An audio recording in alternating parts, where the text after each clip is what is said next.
Court reporter can properly record this interview. Please speak clearly, concisely, and slowly. Also, the court reporter cannot record nonverbal answers, such as nodding or shaking your head, so it is important that you answer each question with an audible verbal answer. Do you understand? Yes. Exhibits may be entered into the record. Majority exhibits will be identified numerically. Minority exhibits will be identified alphabetically. Do you understand? Yes. We want you to answer our questions in the most complete and truthful manner possible, so we will take our time. If you have any questions or do not fully understand the question, please let us know. We will attempt to clarify, add context to, or rephrase our questions. Do you understand? Yes. If we ask about specific conversations or events in the past and you are unable to recall the exact words or details, you should testify to the substance of those conversations or events to the best of your recollection. If you recall only a part of a conversation or event, you should give us your best recollection of those events or parts of conversations that you do recall. Do you understand? Yes. You are required by law to answer questions from Congress truthfully. This also applies to questions posed by congressional staff in this interview. Do you understand? Yes. If at any time you knowingly make false statements, you could be subject to criminal prosecution. Do you understand? Yes. This includes both knowingly providing false testimony, but also stating that you do not recall or remember something when in fact you do. Do you understand? Yes. Furthermore, you cannot tell half-truths or exclude information necessary to make statements accurate. You are required to provide all information that would make your response truthful. A deliberate failure to disclose information can constitute a false statement. Do you understand? Yes. Is there any reason you are unable to provide truthful testimony in today's interview? No. Please note that if you wish to assert a privilege over any statement today, that assertion must comply with the rules of the Committee on Oversight and Government Reform. Pursuant to that, Committee Rule 16C1 states, for the chair to consider assertions of privilege over testimony or statements, witnesses or entities must clearly state the specific privilege being asserted and the reason for the assertion on or before the scheduled date of testimony or appearance. Do you understand? Yes. I would like to enter as Exhibit 1 a letter transmitted to your counsel dated June 24th, 2025 from Mr. Gary Walkowski, Deputy Counsel to the President. This letter informs you that President Trump has determined not to assert executive privilege over your assessment of former President Biden's fitness for the office of the President and your knowledge of who exercised executive powers during his administration. The letter also states that President Trump will not assert immunity to preclude you from testifying before the House Oversight Committee. Ordinarily, we take a 5-minute break at the end of each hour of questioning, but if you need a longer break or a break before that, please let us know and we will be happy to accommodate. However, to the extent that there is a pending question, we would ask that you finish answering the question before we take the break. Do you understand? Yes. Do you have any other questions before we begin? No. All right, my clock reads 10:08 and the majority's time will begin now. May I ask just one question before we get going? We have a very short foundational statement I'd like to read into the record. Is that possible? We're not doing that, but I'm happy to enter that as a separate exhibit if you'd like. Okay, let's get started with the questions. We'll come back to it. Mr. Reed, can you just give us the background of your education, where you got your undergraduate degree and any additional professional degrees? Sure. I grew up in Idaho, small town, Coeur d'Alene. I came east to go to college. I wanted to be a writer. I got an English degree from Princeton. I got a Rhodes Scholarship to study in England. Got a master's in English literature in 1984. Thank you. Obviously, you have a lengthy, robust career. We'll try to hit most of it during this, but just to start, could you tell us where you are currently employed? I currently do work as head of AI at Common Sense Media, which is a nonprofit that works on kids online issues, online safety issues. And that's like policy stuff? It's policy work, yes. And then when did you first start into politics? Well, I grew up in a small town. My father was a country lawyer. My mom was a community leader. She later went on to be minority leader of the Idaho State Senate.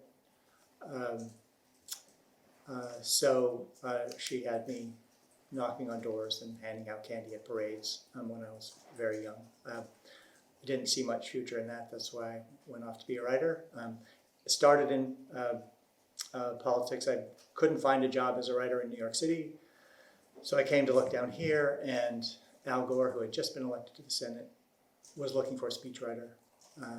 So I came to work for him in 1985. Thank you. And then shortly after that, you worked for then Governor Bill Clinton. Yes, I spent nearly 5 years in the Senate and also on Al Gore's presidential campaign. Left at the beginning of 1990 to work for the Democratic Leadership Council, a think tank here on the Hill, which Governor Clinton was taking over as chairman. Worked for him for throughout 91 and 92. Left the think tank to be his deputy campaign manager for policy, and worked on his 92 campaign. And then after working on this campaign, you were a part of the Clinton administration, is that correct? Yes, I started as deputy assistant to the president for domestic policy, became assistant to the president for domestic policy planning, and then assistant to the president for domestic policy, and served all 8 years in the Clinton White House. After wrapping up with the Clinton administration, you had a few different roles. Can you just briefly walk us through some of those roles? Sure. After the 2000 election, I went back to the Democratic Leadership Council, worked as president of the think tank for most of that decade. In 2010, the Obama White House asked me to come work for them as executive director of the Bowles-Simpson National Commission on Fiscal Responsibility and Reform. I did that for a year. At the end of that, I started as Joe Biden's chief of staff and assistant to President Obama in 2011. Did that for almost 3 years. Then left to move out west, run a foundation, try to earn enough to put my kids through college, and then returned to politics to work with Joe Biden as his deputy campaign manager, or as a senior advisor starting in 2019 in his campaign. Prior to being then Vice President Biden's chief of staff, had you met Joe Biden prior to that? I had in early 1987, when he was putting together his presidential campaign, he was looking for a speechwriter, and a good friend of mine, a law school friend of my wife and a neighbor of ours, Ron Klain, recommended me for the job. So I interviewed with Senator Biden. He offered me the job. I went to my boss at the time, Al Gore, and talked to him about it. And he said, well, that he was considering running for president himself. So I didn't take the job, and I stayed on Senator Gore's staff and worked on his campaign as well. Did you have any role or negotiations for any role for President Biden's 2008 presidential campaign? I did not.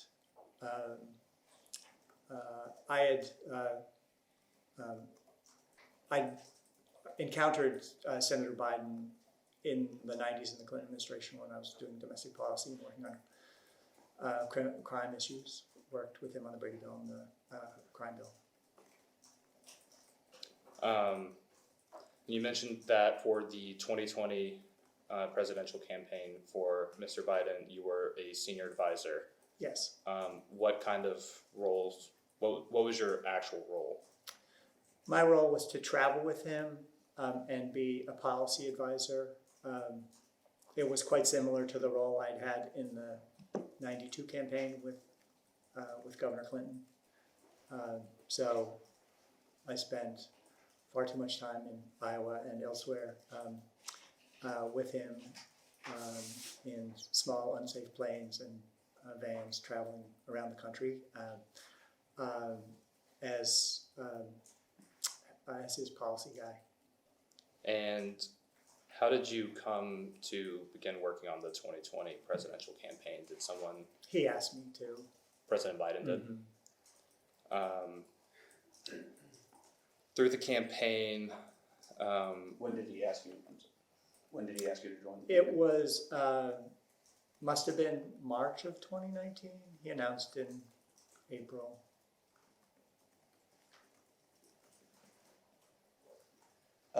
Had there been previous conversations to that about Joe Biden running for president in 2020?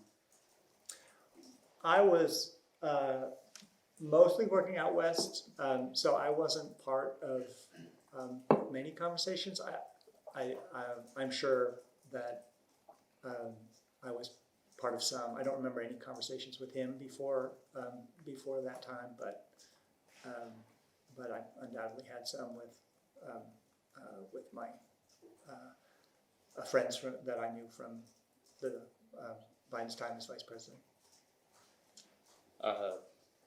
granted, during a campaign, it can be very hectic, but what would your standard day-to-day kind of responsibility look like for the 2020 presidential campaign?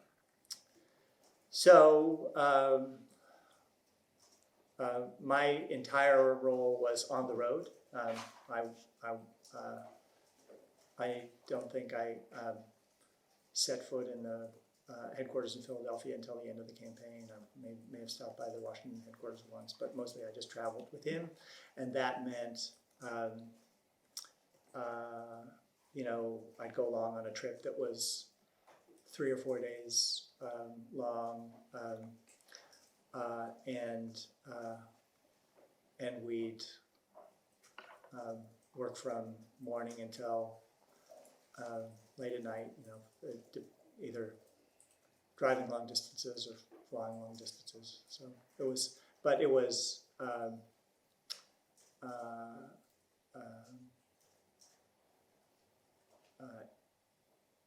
it was about half of my time was spent on it. So I wasn't working as long hours as he was. Would you say that you spoke with or met with Mr. Biden daily during this time period? I sat next to him in a van. You get to know each other pretty well when you're driving around for 400 or 500 miles a day. Did you get to know any other members of the Biden family during this time? Well, I'd been his chief of staff, so I knew Dr. Biden well, and I met his children. I knew Bo, as well as Hunter and Ashley, and I may have met some of the grandkids. But did you think that Mr. Biden should run in 2020? Was he, your first thought that he should run for president in 2020? yes. And prior to the 2020 election, on the campaign trail or otherwise, did you ever have any conversations with Mr. Biden about being a one-term president? I don't recall any conversations about that. I think most of our conversations were about trying to win. Fair enough. Did you speak with, to the extent you recall, any other senior campaign advisors about President Biden being a one-term president at this point during the 2020 race? We very well have. As I said, we were just hoping to get through the primaries. During the 2020 campaign cycle, did you see or hear President Biden struggle to communicate while on the campaign trail?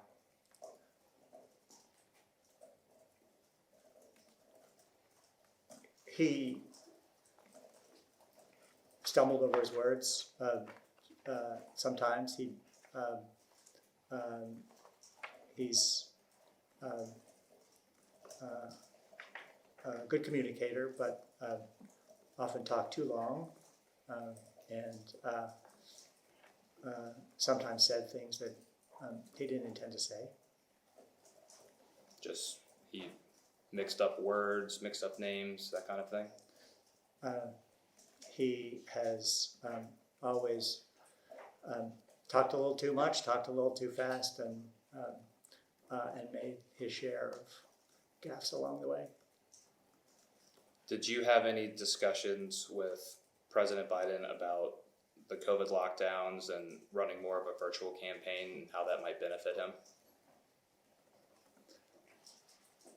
I was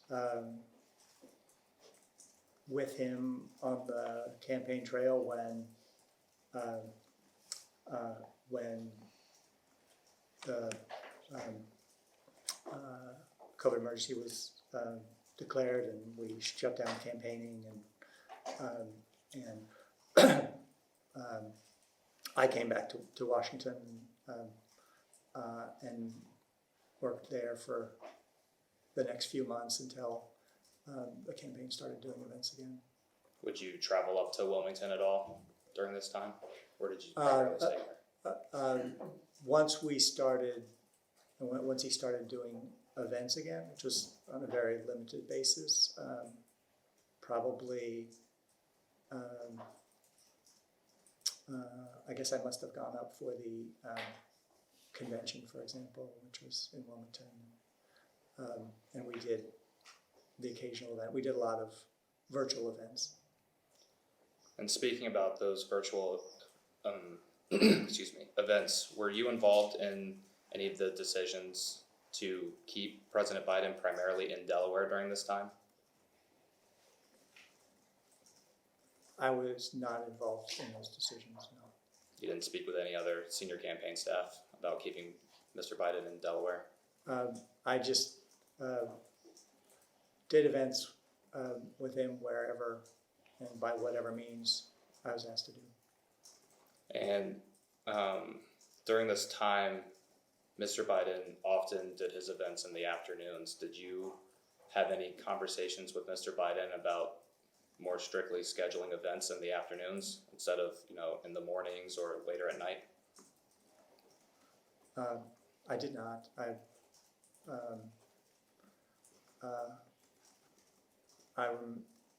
I remember doing events and having conversations at various hours of the day, but. And on the same vein, did you have discussions with other senior campaign staff about, events being held primarily in the afternoons? Not that I can recall. Did you discuss with anyone how the COVID lockdowns could benefit Mr. Biden's campaign? I don't recall any conversations like that. I was part of a number of conversations about what to do about COVID. The president had regular conversations with experts on the topic, and sometimes I was part of those by virtual.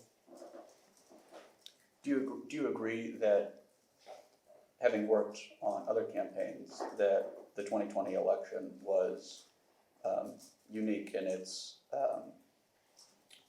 emphasis on virtual events? Yes.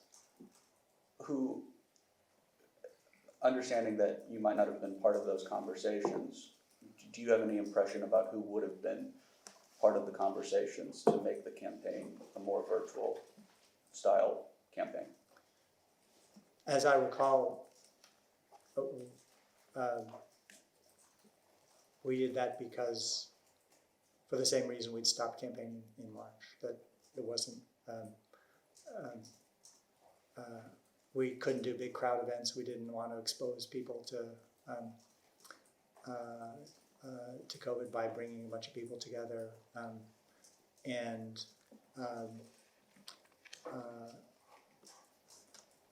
so, you know, in the fall, there were a few more events on the road, but you know, everyone was working virtually for most of 2020. Do you believe Andy Tomasini would have been part of conversations to keep the president more located? I can't speak for what conversations Andy might have been part of.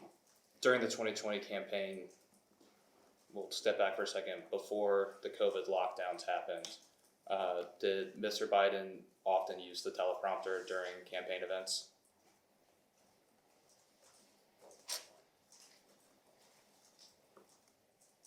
I'm sure he did. You don't remember? We did all kinds of events, so I'm sure there were set speeches where he read off a prompter. Did President Biden's use of the teleprompter, did it increase when the campaign became more virtual? Stay about the same?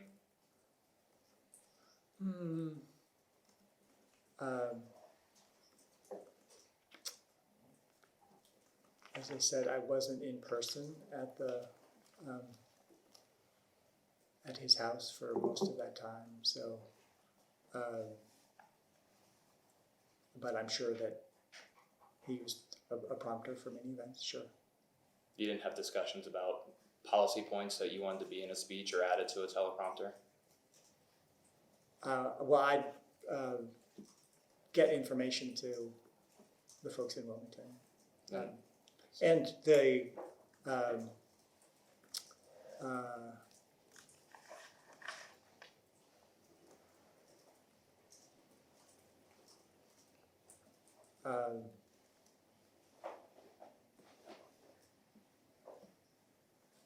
but it wasn't my job to determine, you know, to put his events together, or, and I wasn't present in Wilmington to oversee them. When you said you would, you know, get things to the folks in Wilmington, who were those people in Wilmington? So there were a couple people in his pod who were had been around him enough and were careful so that we wouldn't be exposing them or him to any COVID risk. Annie Tomasini, I believe Ashley Williams, and Stephen Gephardt, who was his body man at the time. They were all in Wilmington. Before we get too much more past the 2020 election, I just want to run through a list of people, and if you could tell us when the last time it was when you spoke with them. Sure. So President Biden.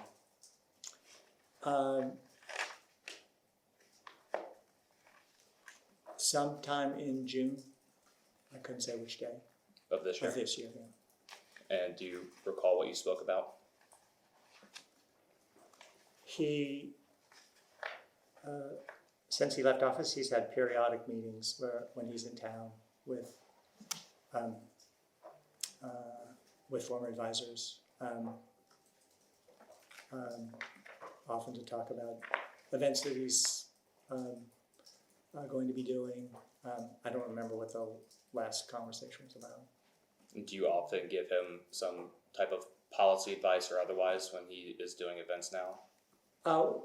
Well, when he asks for it, sure.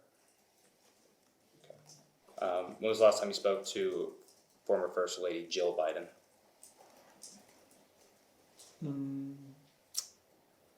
She may have been in town for one of those meetings. I don't know that it was in June, it might have been earlier. And Hunter Biden? I think The last time I saw him would have been when the family traveled, on the last day of the administration, when the family traveled out to California. Several of us flew out with the president on Air Force One, and then we turned around and came back. You've had no other conversations, phone calls, emails, text chains? I don't think so. I don't recall any, no. What about Ashley Biden? The same, although I can't remember. I assume she was on that trip to California, but I haven't spoken to her since. What about President Biden's grandchild, Naomi Biden? Same. Valerie Biden Owens?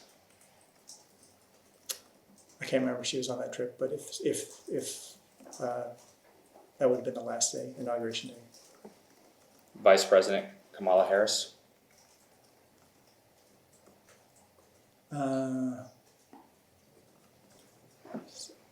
Definitely not since we left office. Second gentleman, Doug Emhoff? Same. Ron Klain?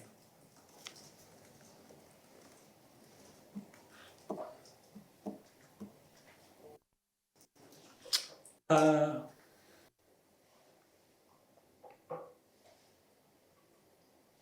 don't recall seeing or speaking with him since we left office. I could be wrong.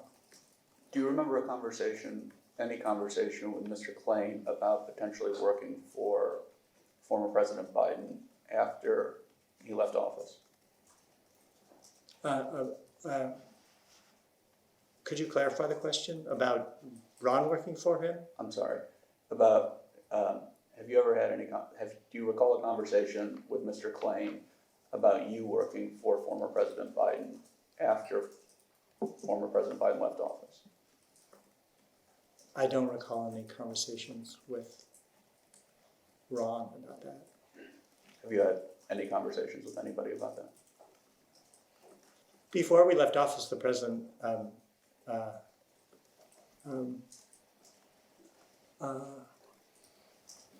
wanted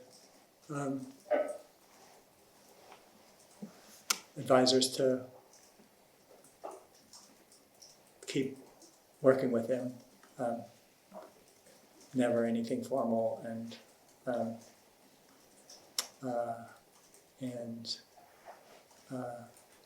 so I didn't consider working for him. Same question for Jeff Zients. I believe I've seen him at the one or two strategy or like weekly meetings where the president has come back to DC. And again, you're just asking when was the last time Bruce spoke to his people? Yes. Anita Dunn?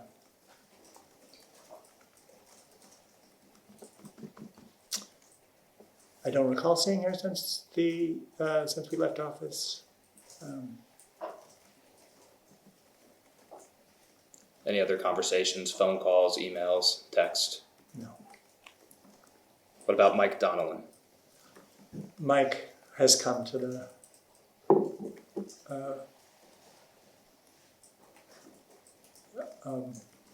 a weekly meeting. Probably last heard from him virtually at a meeting here with when the president was in town in May or June. No other phone calls, emails, text communications? Not that I can recall. What is this weekly meeting? It's just when he is in town, which is not very often. He at least for the first 6 months had a transition office, and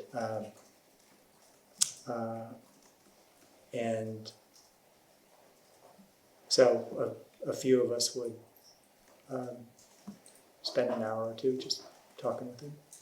And by he, you mean The president. President Biden? Yeah. In town being DC? Yes. And the meeting was in person? Yeah, the I don't remember having that meeting when he wasn't here, so. How about Jen O'Malley Dillon? I'm sorry, let me back up. Bruce Reed. That's me. Oh, of course. I have conversations with myself. I do too. Jen O'Malley Dillon. She has emailed me constantly to ask me to donate to the Massachusetts Bike Race for Cancer, which I always give every year to her. She's a great rider, and so I already agreed to do it, but I continue to get emails. Anthony Bernal.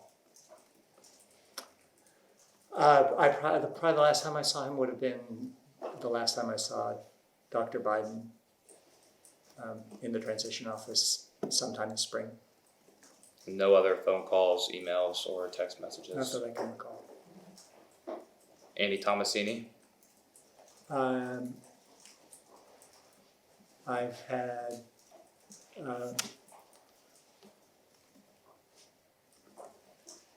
I think I received a text message from her last week.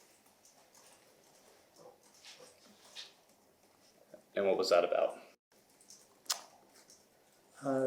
The president was giving a speech in Chicago.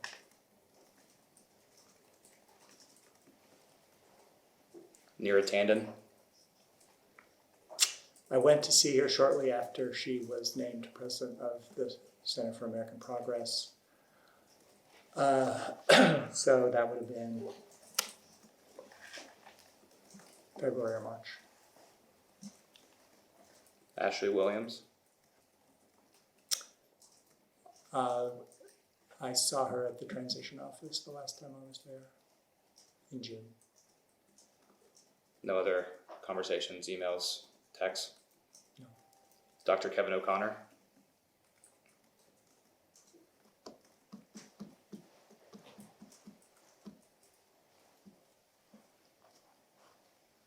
I don't think I've seen him since we left office. I can't recall seeing him. And no other conversations, phone calls, emails, text messages? No. Kate Bedingfield. I don't remember the last time I talked to her. It was sometime, I suppose, at some point in 2024, it might be 2023. Jen Psaki. Again, it's been a year or two. David Axelrod.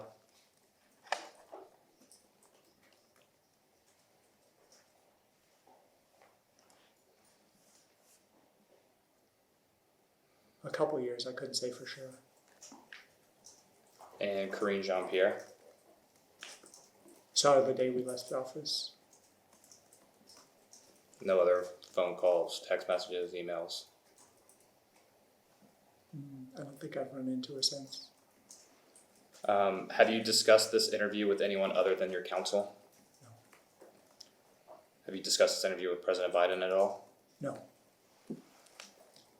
There have been a number of books that have been released about the 2024 election in the past couple of months. Firstly, Original Sin, written by Jake Tapper and Alex Thompson. Did you speak with either of them about their book? Jake Tapper came to the White House, interviewed me after the election. Was a brief interview in December.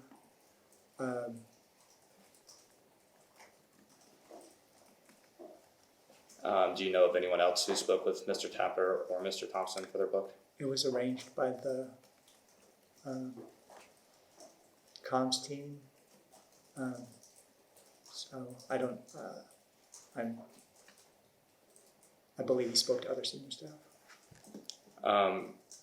Chris Whipple authored the book Uncharted: How Trump Beat Biden, Harris, and the Odds in the Wildest Campaign in History. Did you speak with Mr. Whipple for his book? Yes, they arranged for me to speak to him as well. Same time period, December, January? Yeah, I think it was before the Tapper interview. But. And they is the White House communications staff. And then Josh Dawsey, Tyler Pager, and Isaac Arnsdorf wrote how Trump retook the White House, 2024, how Trump retook the White House and the Democrats lost America. Did you speak with any one of those authors for their book? Yes, I believe I spoke to Tyler Pager in that same time frame. I can't remember if it was in person or over the phone. Have you discussed any of these books with anyone that you worked with in the White House? I haven't read the books. You didn't read any of the books? No, Didn't skim them or anything? no. But did you discuss the book's publication or the fact that the books exist with anybody that you formerly worked with in the White House?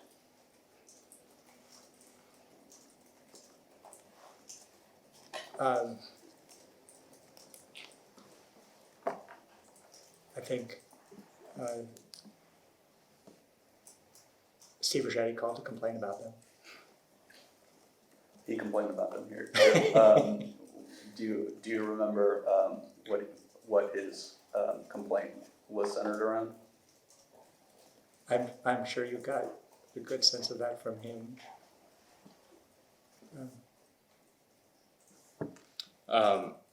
Turning back to now after the 2020 election, you were briefly considered for the Office of Management and Budget, is that correct? Yes, And you were not successful in that. Why were you not successful in becoming the OMB director? the president chose someone else. He chose Nira. Did you have any conversations with the president or other senior staff about not being the OMB director? No, the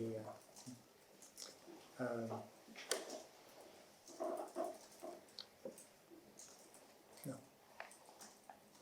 And then your official title in the White House was Deputy Chief of Staff for Policy, is that correct? Yes, When were you officially alerted to that would be your title coming into the Biden administration? I went to Wilmington a number of times throughout the transition, and on one occasion, probably late December, early January, the president asked me if I would do that. Did you have any other conversations about that before having that formal meeting with the president? I didn't have any conversations with him about that before then. Other senior advisors to the campaign or to the transition? I'd made clear to the president and everyone else in the senior team that I was happy to do whatever the president asked. I knew that no matter what title I had, my role would be the same. I'd be his policy guy, and I'd end up traveling with him a lot, which is what this job turned out to be. Are you aware if you were ever in the running for Chief of Staff? I'm not aware. There are many senior advisors that had their children in the Biden administration. Did any of your children work in the Biden administration? Yes, my daughter Julia. And what was her role? She was. She started as day scheduler and ended as special assistant to the president and deputy director of Oval Office operations. Did you make the recommendation to hire your daughter? No, she had worked at the National Economic Council in the Obama administration, had many friends from there. She wanted to do advance work on the campaign, so she talked with her friends. They gave her a tryout. She was good at it. You can't fake being good at advance, so she did 1.5 years of advance work on the campaign. After the campaign, she interviewed and was offered a job to advance for the Secretary of Defense. She was excited about that, but then to her surprise and mine, President Biden asked her to work in his outer office instead. Who did she report to in her positions in the White House? Her boss initially was Annie Tomasini, and then when Annie became Deputy Chief of Staff, replacing Jen Dillon, she reported to Richard Ruffner. as deputy chief of Oval Operations, was she replacing Ashley Williams in that role? It wasn't deputy chief, it was, so Ashley was, so Annie started off as director of, I can't remember exactly, but director of Oval Office and assistant to the president, and Ashley was deputy assistant to the president and also deputy of that office. And Julia had got a couple of, kind of just step promotions.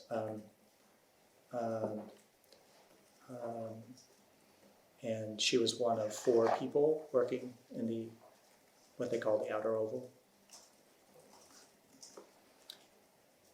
Turning now to after the transition and officially being inaugurated into the White House, who would you say were the closest advisors to President Biden?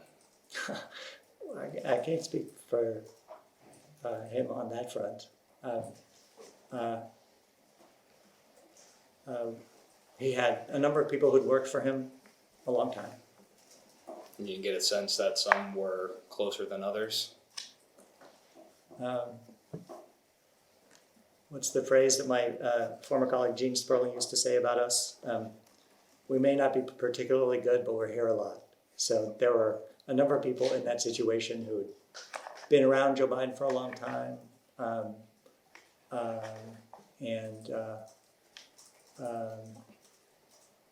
Several people who knew him well. Would you consider yourself as one of President Biden's closest advisors? I knew him well. I'd worked for him off and on over the course of 14 years, and he liked the fact that I tried to work for him almost 40 years ago.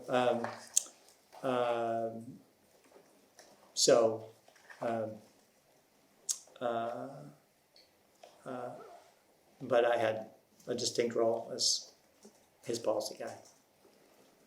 Have you ever heard of the term Politburo referring to senior advisors in the White House? I hadn't ever heard that term until the news accounts of original sin.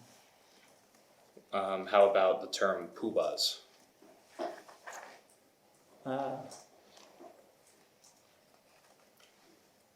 I've heard that term. I don't remember in what context or who the poobahs were. But you did hear it in the White House? It's a phrase that is used in common speak, but I was unaware of any nicknames any of us might have. So the same kind of answer for gray hairs?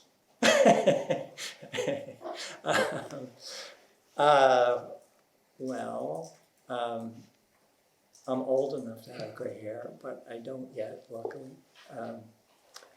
I don't remember that being a common phrase, but.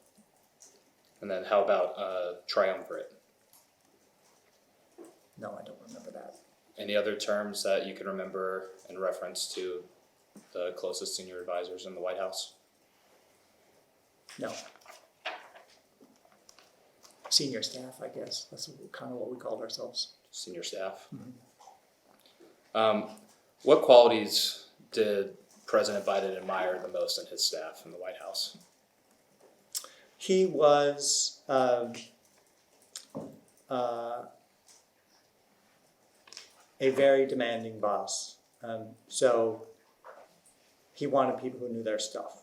When he came to the Senate as a young man, he often told the story of his maiden speech on the Senate floor, where he attacked a proposal, he attacked a tax break championed by Senator Russell Long for a tax break for stripper wells, and he gave an impassioned speech about how they were a waste of taxpayer money and should be abolished.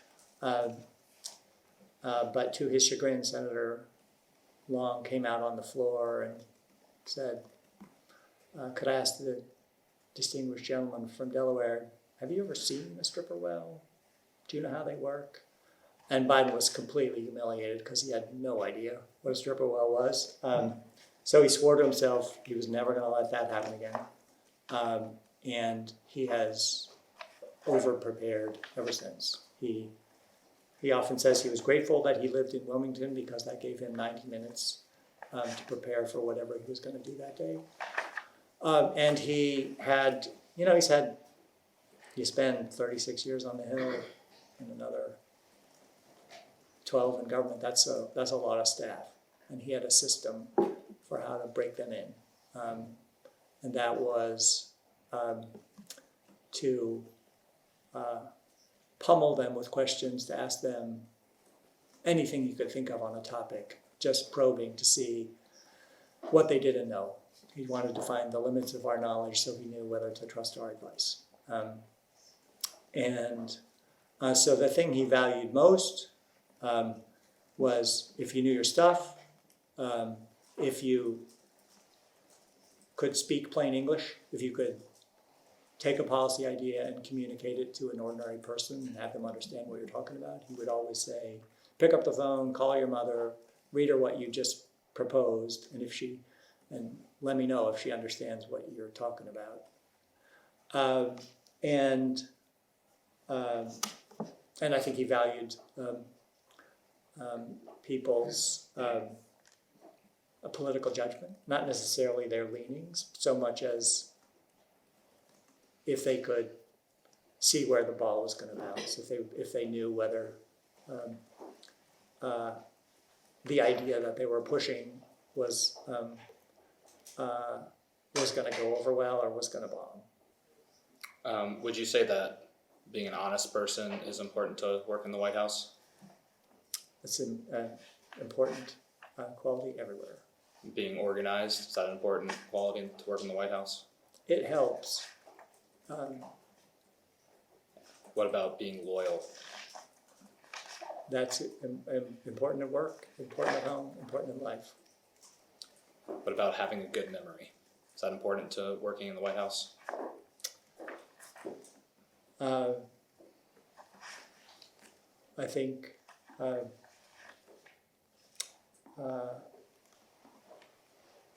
that again, that's a good quality everywhere. Who from the First Lady's office, Dr. Biden, was most involved in the West Wing of the White House? We had a senior staff meeting every morning in the Chief of Staff's office under Ron and under Jeff, and Anthony Bernal represented the First Lady's office in that meeting. Outside of those meetings, were you in frequent communication with Mr. Bernal? I would see him when the President and First Lady traveled together. He would travel with her, and I would travel with him. And then, as the Deputy Chief of Staff for Policy, did Mr. Bernal ever come to you with policy ideas that were from him? The First Lady had policy issues that she worked on, vocational education, community college, cancer, and she had a small policy staff that worked on those. So I dealt with them often. I sometimes talked to Anthony. Can I just ask, and we might get into more of this later, but when you say that when the president was traveling, you were with the president and Mr. Bernal was with the First Lady, did Ms. Williams travel with the president as well? Sometimes, yeah. I mean, she had been during the campaign. Annie, Ashley, and I had all been regular travelers. In the White House,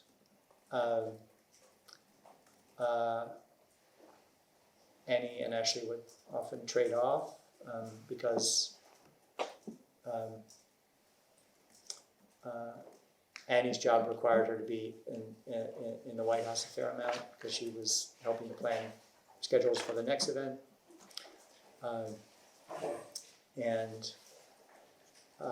So there were times, plenty of times, when all three of those people would be traveling, but not always. Any, name 3 people, including yourself there. Anybody else, Regular travel. a regular traveler? So the president has always had, like presidents before him, had a body guy, which was Stephen Gephardt during the Richard Ruffner at the beginning of the campaign, then he went off to law school. Stephen Gephardt for the balance of the campaign. He stayed on for a couple of years in the White House. He was replaced by Jacob Sprier as his body guy, and then I believe when Richard Ruffner came back, when Annie was promoted to Deputy Chief of Staff for the administration, Richard Ruffner came back into the White House, took her job running outer operations. Ashley moved to another job outside of that office that was downstairs in the White House, doing a lot of travel and events. And there was a fourth person in the outer oval, Drew Rodriguez. If Mr. Bernal came to you and to the other senior advisors in the West Wing with a request or a policy idea, what were usually the next steps for that? Well, for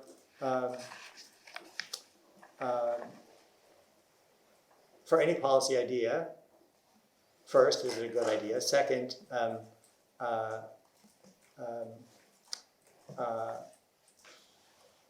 will it work? Is there money for it? So, if he came with an idea, it'd be the same as if others came to me with an idea, run the traps on it, see if it was plausible, and then and it would be subject to the same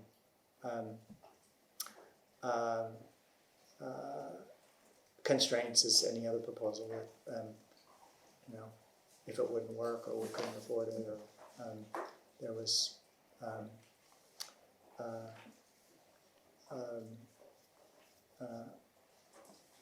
or if it didn't seem like it was a workable idea.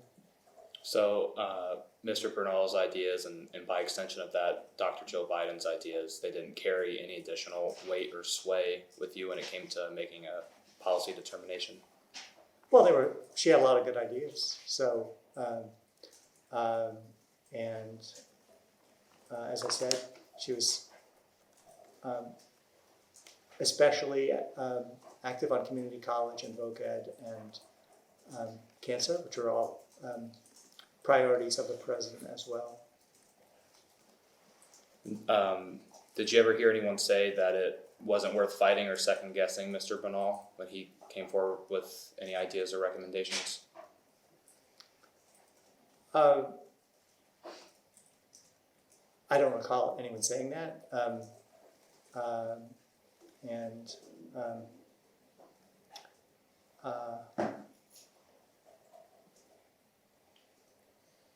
Anthony had been in 3 White Houses as well, so he knew that there was always a process for policy ideas.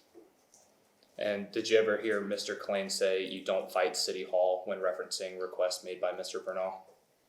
I don't recall him saying that, no. Did you ever hear Mr. Bernal ask other aides if they were a Biden person? I don't recall him saying that. And did you ever hear anyone refer to Mr. Bernal as the loyalty police? I don't recall that phrase. He was loyal. But he didn't question anyone else's loyalty in the White House? I can't speak to his thoughts. He had high standards for events, for, he'd been an advanced person himself. He was tough. He was tough on others and tough on himself.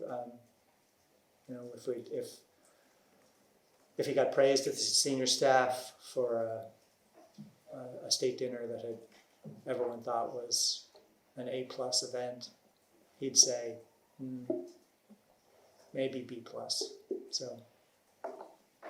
And did anyone ever report Mr. Bernal to you for lashing out at them or speaking inappropriately to them? Not that I can recall.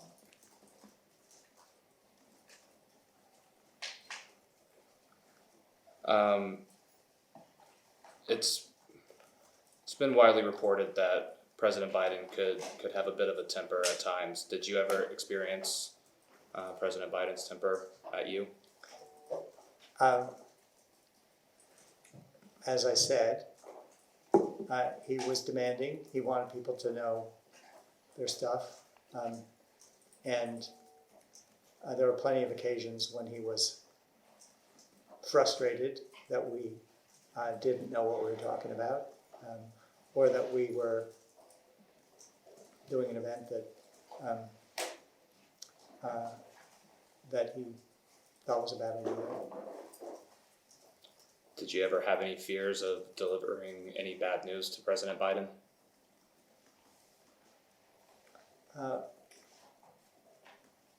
I delivered bad news, and I don't think I had any hesitations about that. And did you ever have to maybe spin some news to make it more positive when bringing something to the president?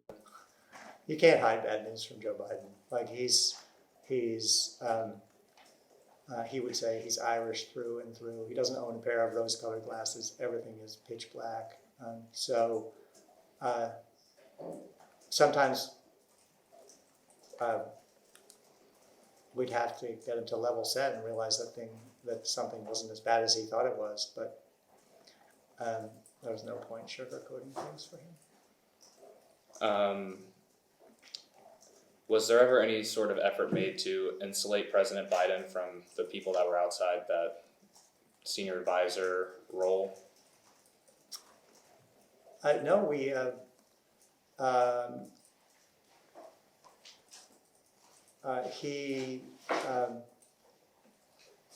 liked to meet new staffers, and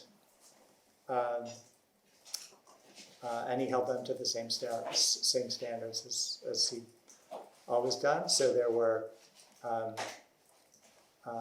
some junior and mid-level staff who thrived under that pressure. I had a guy who worked for me. He was a former Supreme Court clerk.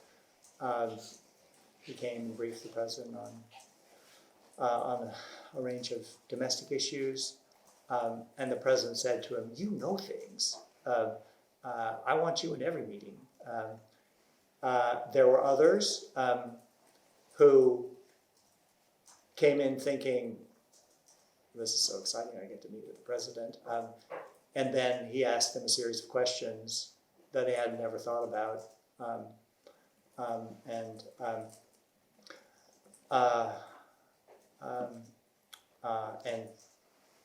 embarrassed them the way Russell Long had embarrassed him. And I remember one mid-level staff who had floundered so much in front of the president that he said to me, "What was it like to watch the worst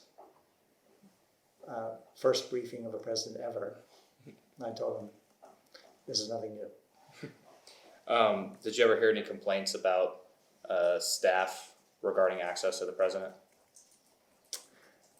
In every White House,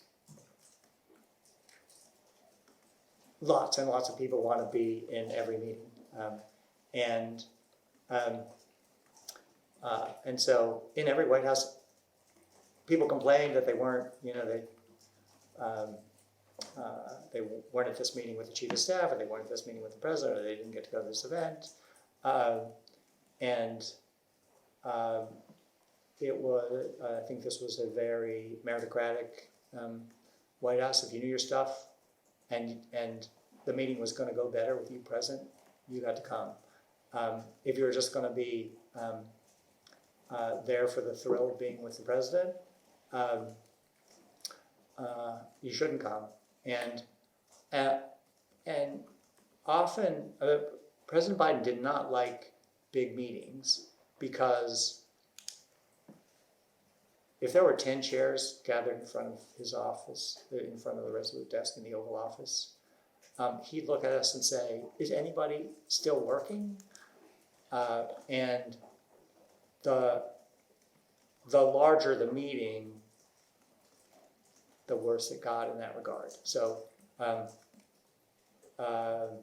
he wanted people there who knew what they were doing, and that could be, that was kind of without regard to rank or even whether he went back with them a long way.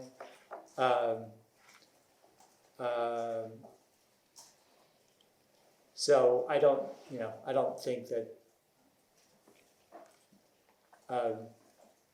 this White House was much different from any other in that regard. Are you aware of any members of Congress, senators complaining about their access to President Biden? Again, every White House.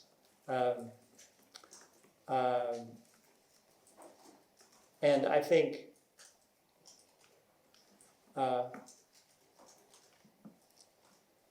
I can't speak for all members, but as a general matter, Joe Biden spent more time with members of Congress because he actually likes Congress. He's an Article I guy. He thinks that the legislative body is more important than the executive branch. His loyalties are always to that. He missed the Hill. He loved talking to members. And when I worked for him in the Obama White House, he complained all the time about how President Obama didn't want to spend time with members, would do events, wouldn't let the members be up on, his team wouldn't let the members be up on stage because that would take away from the president's glory. President Biden was just the opposite. If members of Congress came, he'd ask them to stand, he'd ask people to applaud for them. When we went on trips, he'd bring, the whole state delegation along. I remember multiple times sitting around the conference table on Air Force One with all the members who were along for the ride. We've done a lot of speech prep with the president beforehand to get a speech to the point where we thought, where he thought it was ready to go. And then he'd take the speech and he'd spend an hour or two on the flight doing speech prep with the members where they could tell him to add this or that.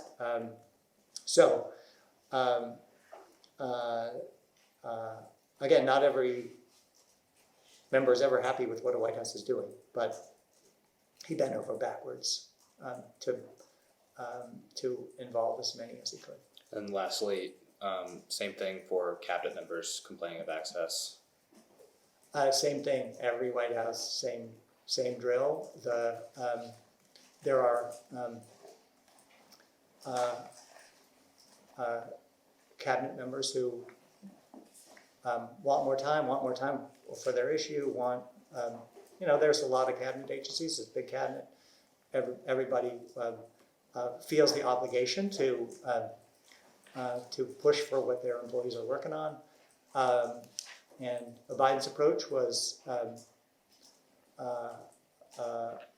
again, respectful. He'd been the shoulder to cry on for cabinet members in the Obama administration. He liked members of his cabinet. He was very close to some of them.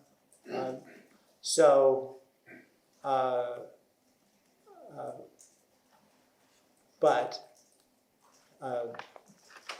in any administration, there are going to be frustrations where somebody's priority gets ahead of somebody else's,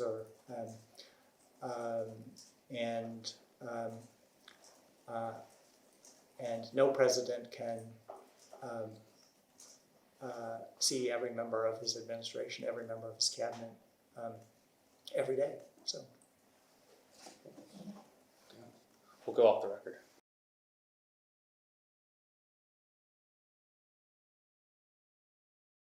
Read, I understand that you have a statement that you would like to read yes, thank you. and enter into the record. Yes, please. I would like to mark as Exhibit A, Mr. Reed's statement for the record.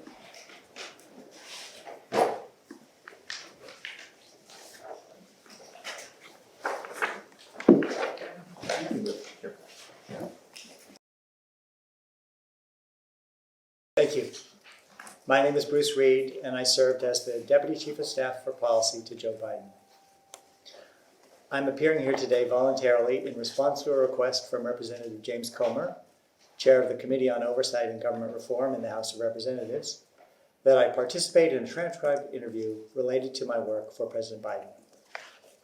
After beginning my career as a speechwriter for then Senator Al Gore, I went on to serve as a domestic and economic policy advisor and assistant to the president in 3 different administrations.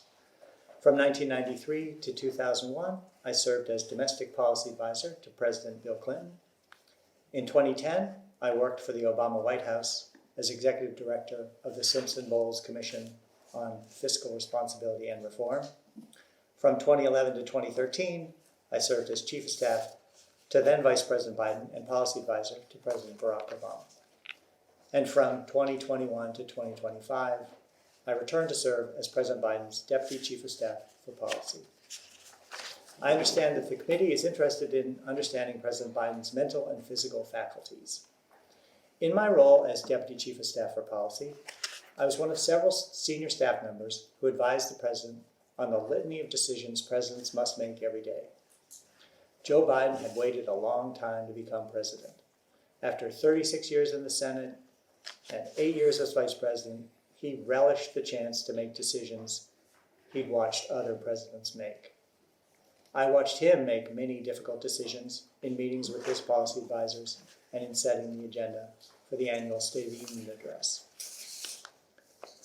From the resolute desk in the Oval Office to his office in the Treaty Room of the White House, to his desk on Air Force One, President Biden made hundreds of decisions while reviewing his decision book, a binder of decision memos provided to him by the staff secretary. That book contained time-sensitive decision memos on a range of topics: executive orders, personnel appointments, judicial nominations, budget and policy proposals, extensions of continuing national emergencies, military and civilian pay increases, and even delegations to international inaugurations and funerals. At times, I sat with President Biden while he reviewed his decision book and decided whether to accept, reject, or amend his team's recommendations. The President's signed decision memos went back to the staff secretary, who was responsible for ensuring his decisions were documented and memorialized. This practice is like the 2 prior administrations in which I served, where the staff secretary was responsible for ensuring that the president's decisions were documented, memorialized, and executed. While I can only speak to my own observations, I had the benefit of working with President Biden nearly every day of his presidency. Despite his age, President Biden maintained an unrelenting work ethic, embraced complex policy issues, and approached decisions with diligence and deliberation. Joe Biden was a demanding boss who routinely grilled staff members on a topic until he reached the limits of our knowledge so he could judge whether to have confidence in our advice. That didn't mean he'd take it. From the first days in the White House to the last, President Biden governed the same way he'd gotten there, by trusting his own values and instincts. The presidency ages everyone, and President Biden was no different. During his time in the White House, we all witnessed Joe Biden age physically. He couldn't walk as well as he used to, but he remained dogged, inquisitive, and relentless throughout. There's no tougher test than the presidency. President Biden asked tough questions, made tough decisions, and led his country well in challenging times for the nation and the world. Joe Biden dedicated over 50 years of his life to public service, and it was an honor to serve with him in the White House. Thank you. Thank you, Mr. Reed. Mr. Reed, in the majority's June 4th, 2025 letter to you, it alleges that President Biden's staff was intent on hiding what it alleges to be, quote, rapidly worsening mental and physical faculties. In the interest of making sure we have a clear record, Mr. Reed, you have no knowledge that Joe Biden was at any point in time mentally unable to execute the duties of the presidency? I have no knowledge. Thank you.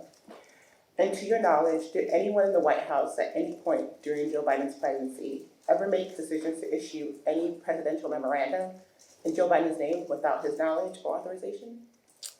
I have no knowledge of that. And again, at any point during the Biden presidency, did anyone at the White House, to your knowledge, ever issue any type of executive order without Joe Biden's knowledge or authorization at any point during the presidency? Not to my knowledge.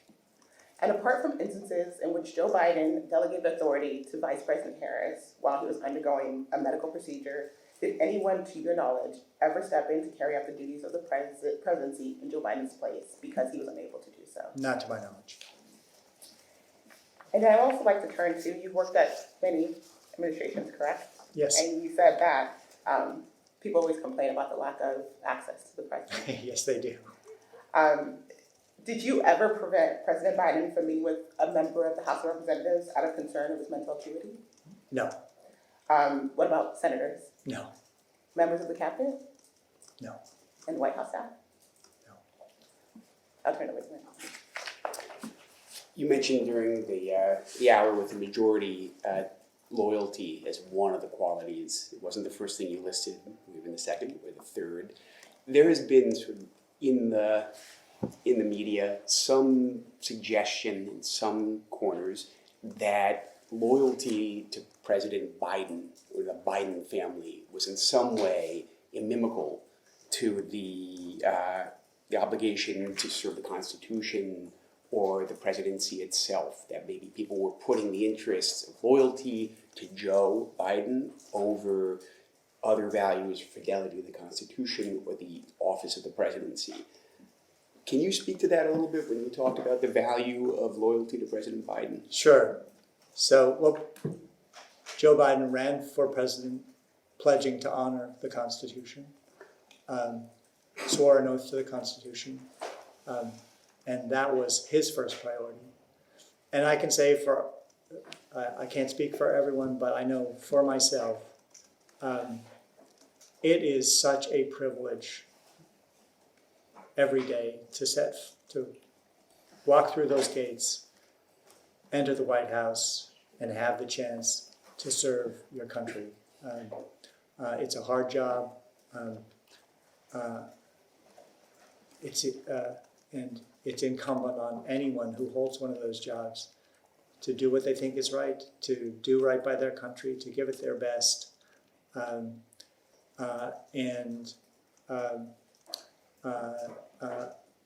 to honor the Constitution just as the president does. It sounds like you didn't see a tension between having to somehow put the interests of the individual occupying the White House, in this case President Biden, with the presidency itself. Is that right? That's right. Look, the country comes first. We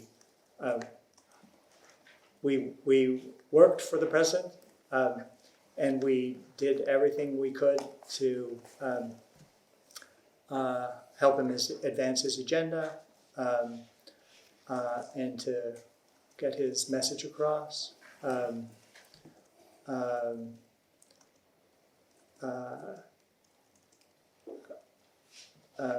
But we were there to serve a larger purpose as well, which was to try to make America a better place, keep the promises that he kept, and continue the traditions that have served us so well. Did you feel like that same way of thinking about the office applied to President Biden himself? Yes. He taught constitutional law. He'd often talk about how much that meant to him. He revered the office of the presidency. And as I said earlier, had enormous respect for the Congress as well.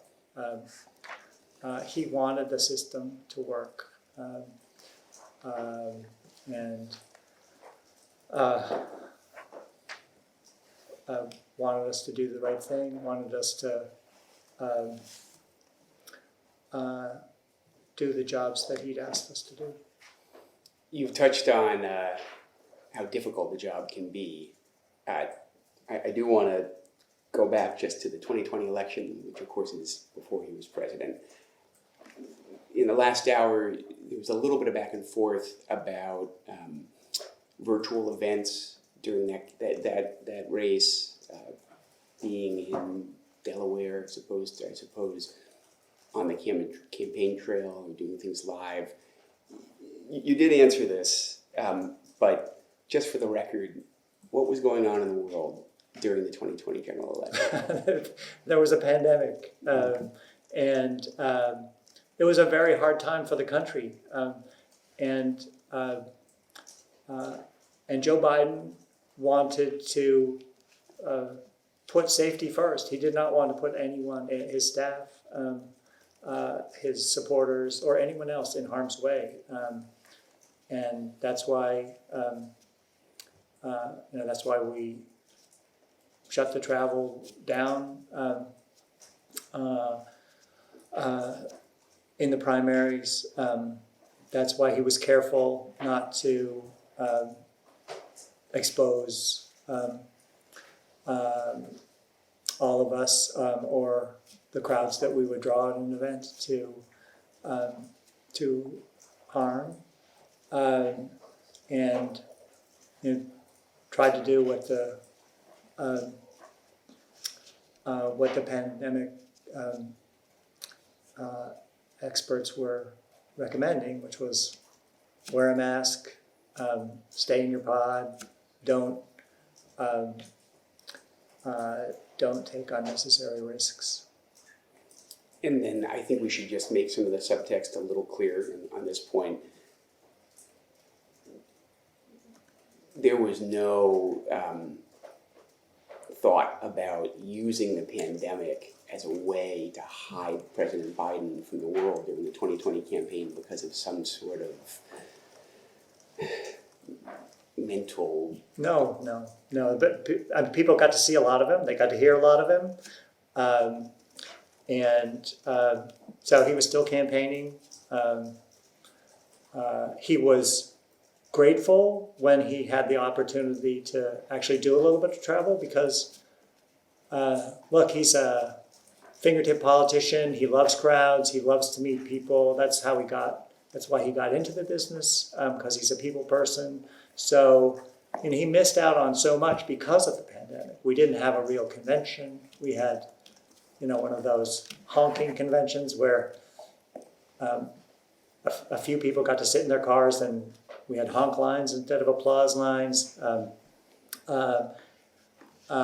He didn't, he didn't get to enjoy the thrills of the campaign trail, which can be so exciting down the stretch in a presidential campaign. So, if he'd had a choice, he'd have been working rope lines every day of the week. Thank you very much. Let's go off the record.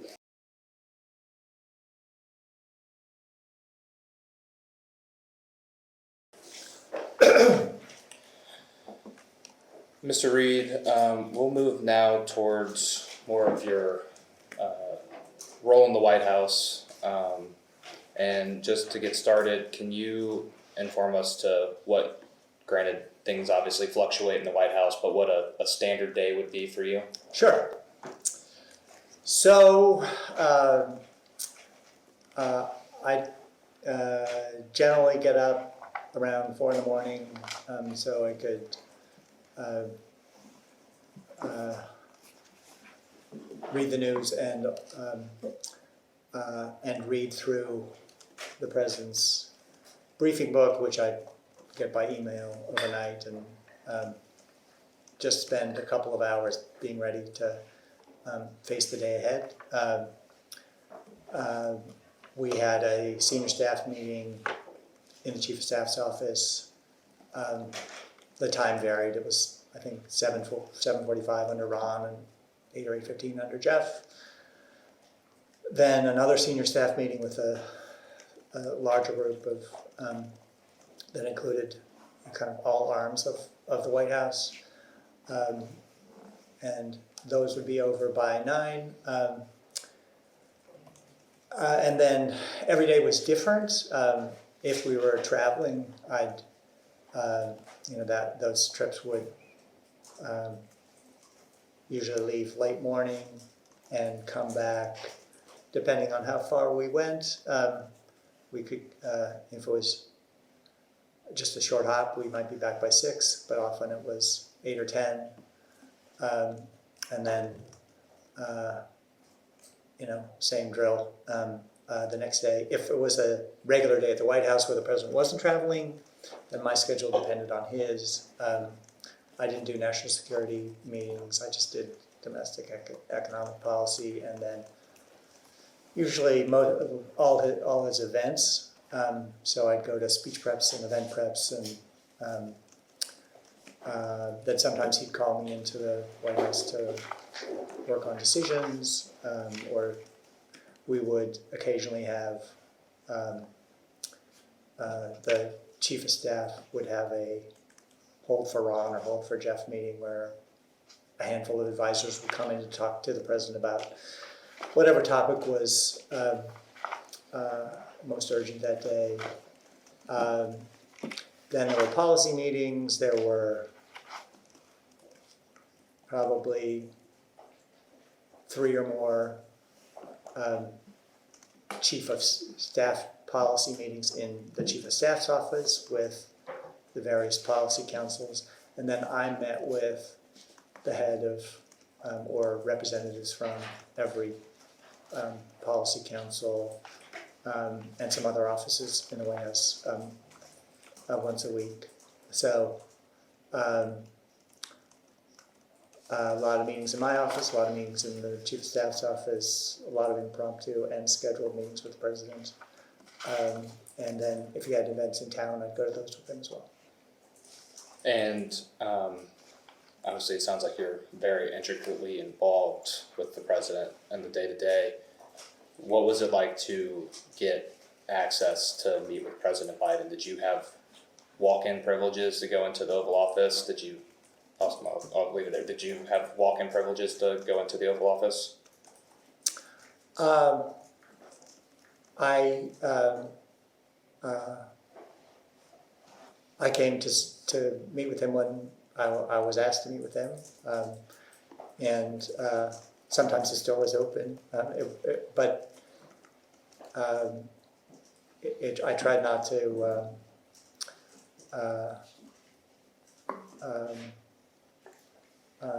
just barge in. It's not good for him.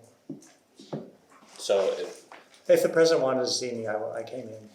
If I needed to see him, I would ask Annie or Richard for time.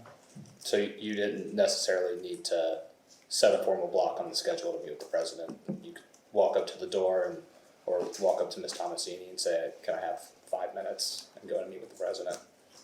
Yeah, it's again standard practice and good form to come to the meetings you're invited to and to go through regular channels to get time on the president's calendar if need be. I had a lot of sympathy for the people who were doing traffic control in the Oval. Didn't want to take advantage of that, and as I said, most of the times that I came there, it was because I was either there for a scheduled meeting or because he'd either called or had his team call me and said, "Come down the hall, meet with him." Did you have access to the White House residence? As a senior staff member, I had a pass that would allow me to go to the White House residence. and we had regular meetings in his office in the treaty room. But, you know, I wouldn't go upstairs in the White House unless for a scheduled meeting, or I'd been asked to, or I was accompanying him. Did anyone else have residence access as well? Oh, yeah, I think most senior staff could, certainly senior staff could enter the building. I think access to the residence, the second and third floor, was for his body person, his and you know, closer personal aides. Are you aware of any other member of the senior staff being able to go to the other floors of the residence or have access to other floors of the residence?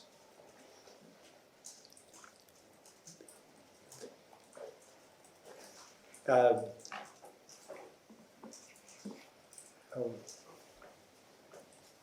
the best of my recollection, we came when we were invited. We didn't just barge in. So Sorry, can you just explain it to me, like, as somebody who hasn't worked in the White House? The second and third, we're referring to the residence. Yes, But so- the second and third floors are really more where the president lives. exactly. So the basement of the White House, which is, you know, if you walk from the West Wing past the Rose Garden into the into the White House, you enter the basement level, which has a couple of rooms that we sometimes used for meetings with the president. The map room was often used. It has a couple of ceremonial rooms, the China room, the library. That there'd be no reason to go there unless you were there for a Christmas party or something. There's the diplomatic reception room, which is an oval. So the West Wing was built in early 1900s, and the reason it has an oval office is because there's 3 ovals in the residence. The one on the basement floor is the diplomatic reception room, the one on the first floor is the blue room, and the one on the second floor is the yellow oval. So there's a lot of traffic back and forth from the West Wing to the East Wing. The Legislative Affairs Office and the First Lady's office are in the East Wing, so a lot of people who work in the White House would be traveling back and forth on that first level. And when we would go on when we depart either from the North Portico, the fountain side of the White House, or when we'd go on Marine One, we'd often leave for the helicopter from the diplomatic reception room, which opens onto the south lawn. The first floor is the one that you see when you go on a tour or you go to a White House holiday party. It's the ceremonial rooms, the ones you see presidential events in. The state dining room closest to the White House, closest to the West Wing. The red room, the blue room, which is the big oval one that the Christmas tree is in every year.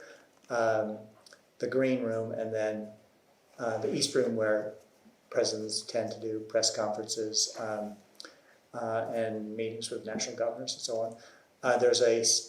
There are 2 staircases and at least 1 elevator that go from the first floor, from the basement up to the second floor. If we were meeting with the president in his office, which is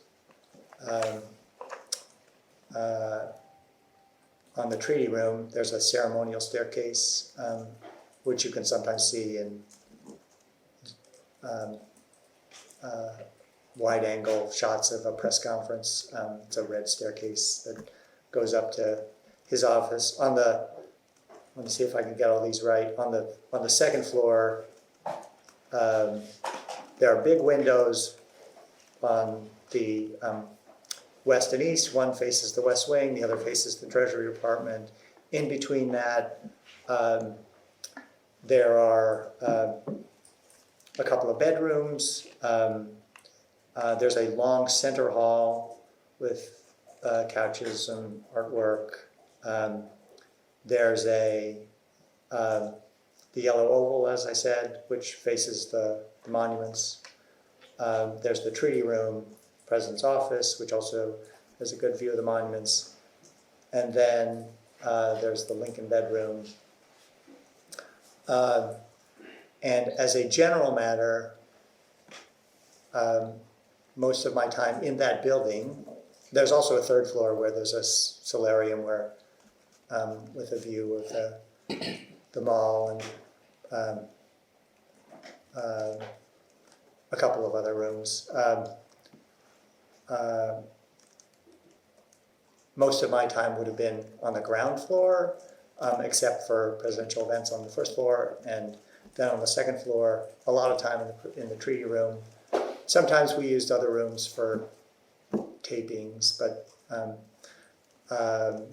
generally the, I guess, personal space was everything but the treaty room on the second floor and then the whole third floor. The president would sleep on the third floor. Is that correct? There are, actually I don't know. There are bedrooms on the second and third floor. I think the master bedroom is on the second floor, but I couldn't tell you which one. And how frequently would you be using the treaty room for a meeting with the president, roughly? Is that like a once a week occurrence, a once a month occurrence? He liked that room a lot, so I'd say maybe 3 times a week. Okay. Yeah, that's where, when he was in town, and he wanted to see us typically in the morning before he would go over to the Oval Office. He'd have a hold for Ron or a hold for Jeff, and we'd meet over there.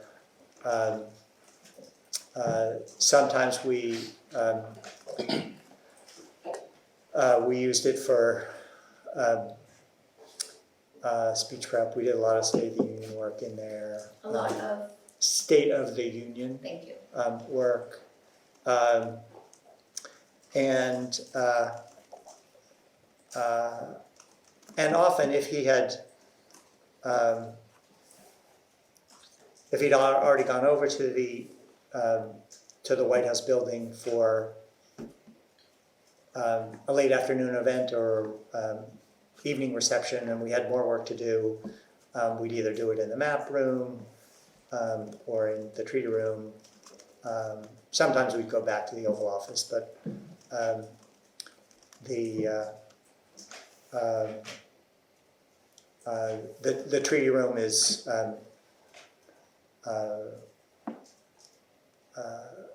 quiet and it's I think a good place to work.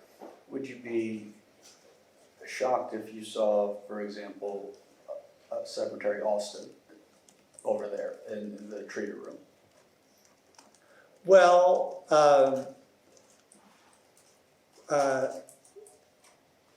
cabinet members, when they came to the White House, they usually came for a reason, either to meet with other cabinet members or meet with the president, and usually those meetings would take place in the sit room or in the Oval Office. I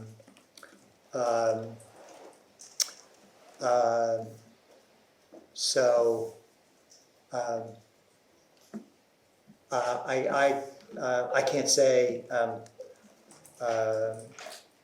because as I told you, I didn't do many national security meetings. There may have been occasions where the president had other advisors or cabinet members up to the treaty room. But that would have been, if not strange, out of the ordinary if a cabinet secretary. Most of the daily business of the White House happens in the West Wing, and the events in the or the meetings in the residence were more as either because the person asked for them, or there were some things that are like when he would do digital time to tape social media, that was generally in the on the basement floor of the White House, because it was easier to set up and keep lighting there for long periods of time. So again, it was White House is a busy place. The cabinet room is reserved for the president's use only. The Roosevelt room, he has first dibs on it, but there isn't a lot of free office space in the West Wing, so sometimes we have to do stuff in the residence. And would it be unusual to see Anthony Bernal on the second floor? Well, he worked for the First Lady, so he would go where she was when summoned. Have you in fact seen Mr. Bernal on the second floor? I'm sure I must have. I don't recall any particular instances, but it wouldn't surprise me to see him there. Would it be unusual to see Ms. Tomasini on the second floor? No, because as I said before, she was really the kind of master of his schedule, and he was very particular about his schedule, not just the daily schedule, but his upcoming schedule. And so she would have to spend a lot of time with him, going over what we were going to do the next day or what we were going to do the next week,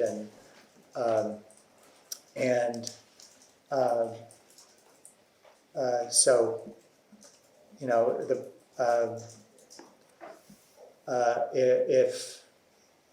if Dr. Biden was in town, the president and the first lady tried to have dinner together 7:30 or so, and so if there was something that needed any or other's attention after that, they she'd go see him over there. But it wouldn't surprise me to see Annie at all. And I'm going to turn it back over to Billy here in a second, but it would have been strange, it would have been improper for you to go to the third floor, just uninvited.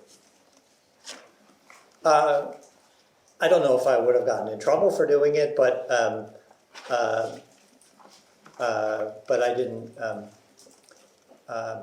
I didn't go exploring. Sometimes he showed it. I think I had a few times had lunch or dinner on the patio with him on the third floor. One time when President Clinton was visiting, we went up to the third floor, and President Biden showed us the golf simulator that President Trump had installed, which is just like the one that the entire Woods started the whole league about. But President Biden said that he never used it. He just didn't have any hobbies. He just worked. So And I didn't get to see how it worked. would it have been strange to see Ms. Tomasini or Mr. Bernal on the third floor? I wouldn't be surprised to see them. They were close to the family, so if the granddaughters were visiting, or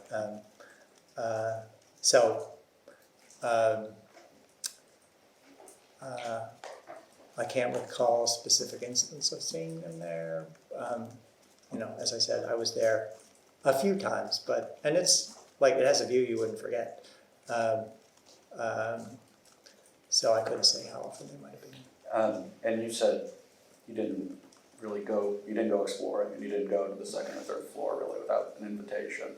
Did you get the impression that Mr. Bernal and Ms. Tomasini were getting invitations for the times that they were there, or did their job kind of put them there regularly?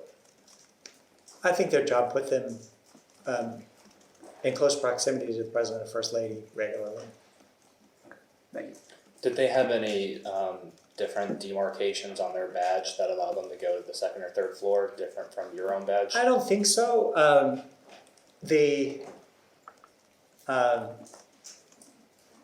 Secret Service knew who we were, so They didn't let just anybody go upstairs. And then when it comes to President Biden's schedule, did you have access to his schedule? We got a copy of it every day, every morning, and he also had a block schedule that would get updated every day or every couple of days. That was a long-term schedule that would go out 3 or 4 weeks. And you could, could you see both the public schedule and the president's private schedule? Yeah, I don't know that I ever looked at the public schedule. I saw the private schedule because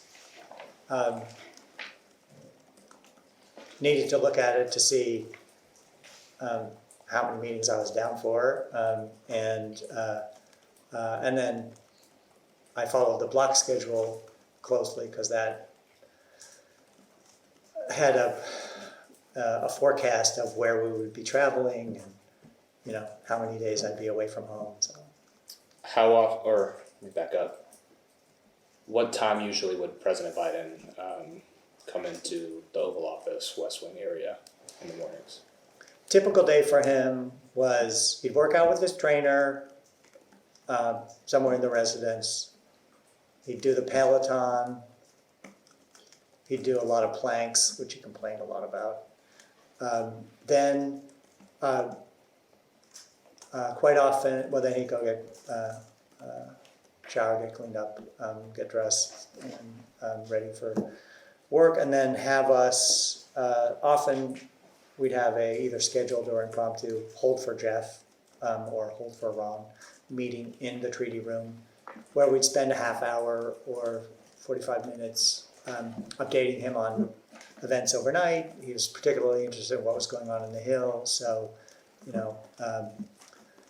so Ledge Affairs people would come to that meeting. Shu came often, and others.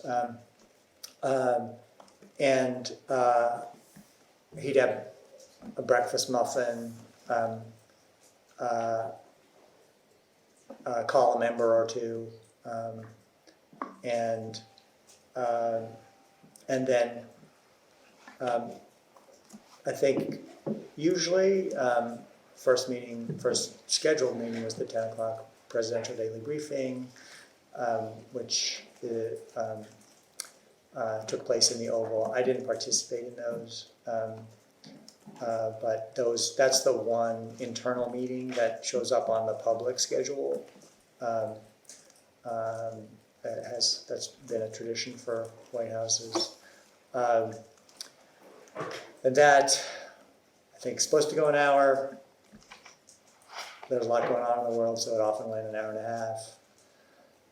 Then it varied on the, kind of what the day was like, but typically we'd have some event in the afternoon, so there'd be, and if it involved a speech, there'd be a prep for that speech in the late morning after the PDB, where the president would rewrite the speech a second time because he would have already had had a meeting about it the day before, and he'd hear the details of the event and focus a lot on the policy for that event because it was game day and he was going to have to be comfortable with how he was explaining it.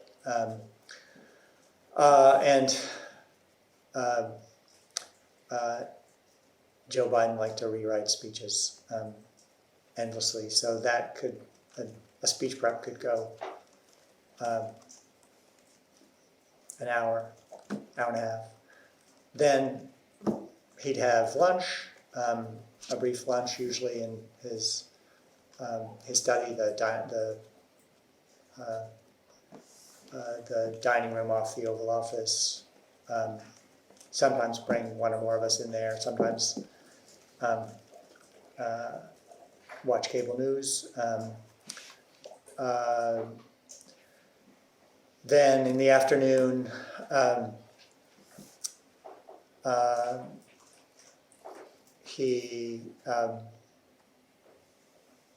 if we were lucky, he'd have desk time where he could work on decisions, kind of deal with the mountain of paperwork on his desk. Then there'd be one last prep before the event. The event would be mid to late afternoon, always ran longer, always had a real person who was, if it was a prescription drug event, it would be some senior citizen who was taking an expensive cancer drug, and the president would want to know everything about their case and everything about the drug and why it cost so much and how they were doing, and then he'd want to spend time with them and give them a tour of the Oval.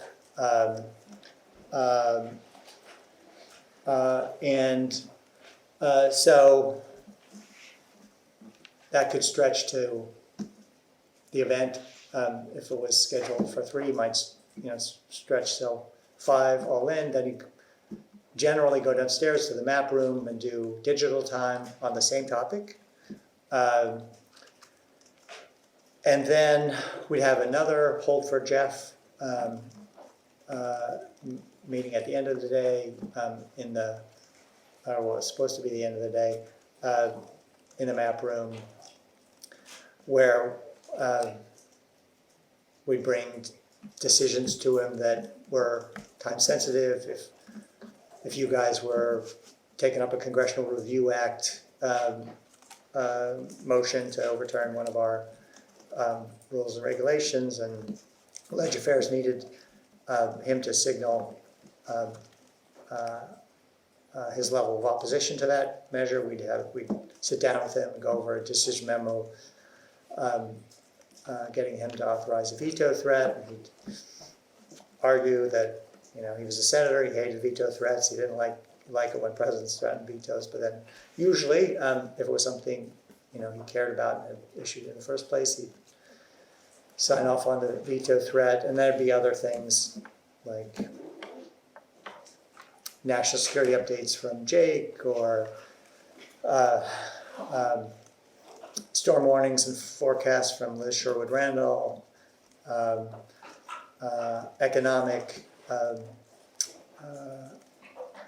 prognostication from the Council of Economic Advisors or head of the NEC, and a good hour and a half's worth of business that we did in the map room.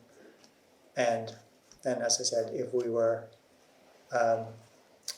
lucky, that was it, and he'd go upstairs to have dinner with Dr. Biden. But often she was on the road, and the meetings would continue. So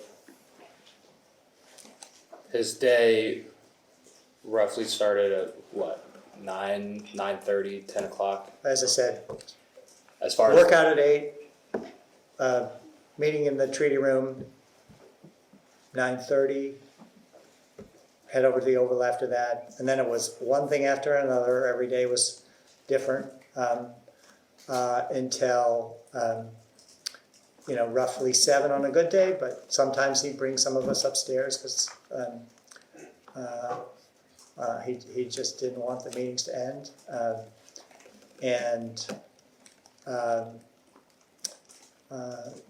So generally out of there, at 8 o'clock, his briefing book would come for the next day, which was 100 pages of background material on the events he was going to do the next day. And as I said, if we were traveling, another story. It would be, it'd start the same way, but often end much later if we'd gone to the Midwest, for example. Did you, at any point during President Biden's term in office, get the impression that the daily schedule of being the president, with a oftentimes robust travel schedule, did it seem to you that President Biden struggled with that at all? He loved traveling. He said, before he decided whether or not to run, he said, schedule me like I'm campaigning.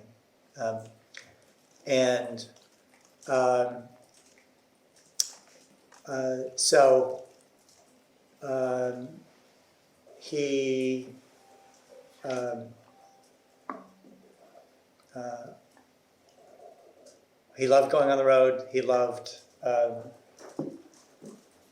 crowds, meeting different people, seeing other parts of the country, just kind of getting away from the office. And it was a lot. The foreign trips were the worst. I probably did a third of those, but those were incredibly exhausting. I remember the first one that we had, first time I flew back with him from a NATO conference in Brussels. We'd been traveling for 4 or 5 days, working nonstop. He did a press conference that went late into the evening. Then we got on the plane to fly back to the States, in the wee hours.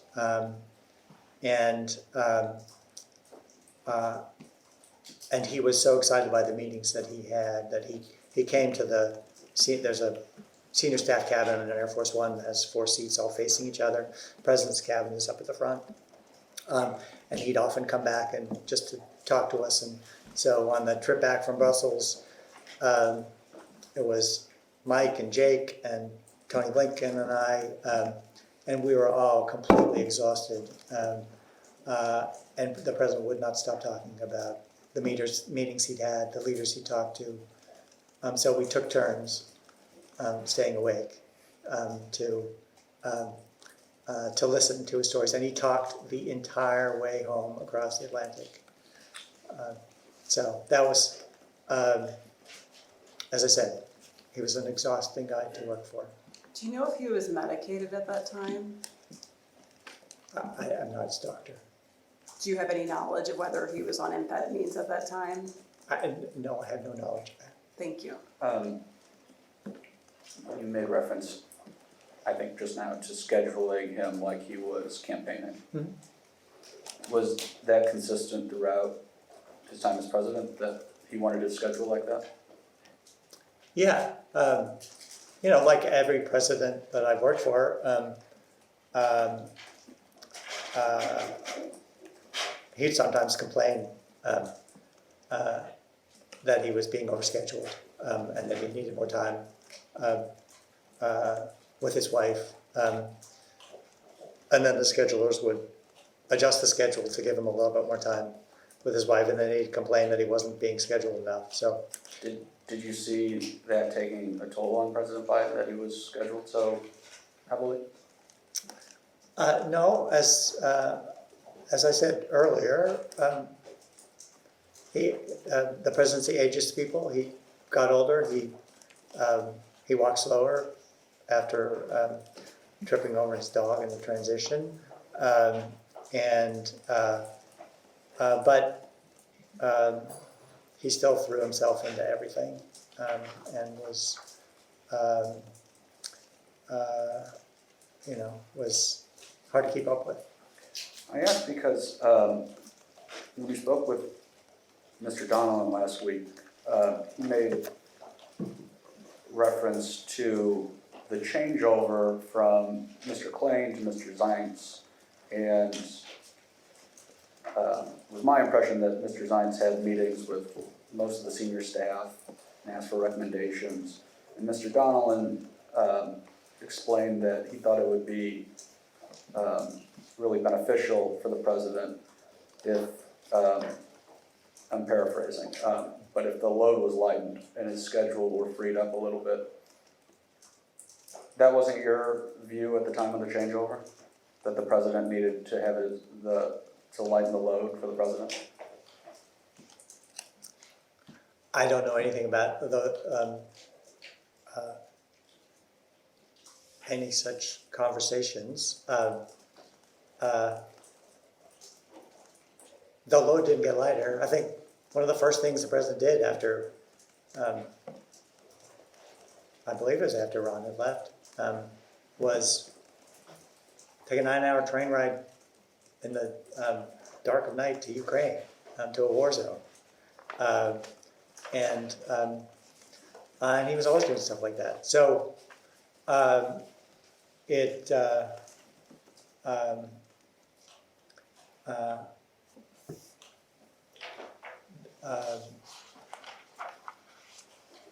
the White House takes a toll on everybody. Mike slept a lot on the planes. But my impression was that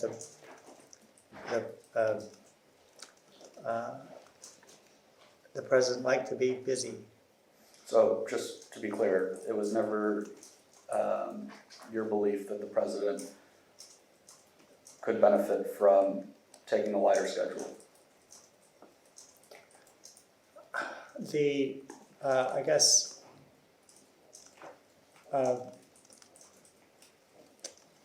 I worked for Joe Biden long enough to know that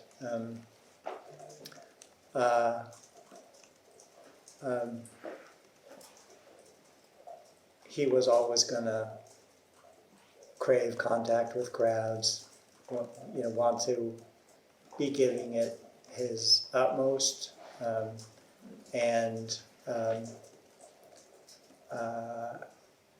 that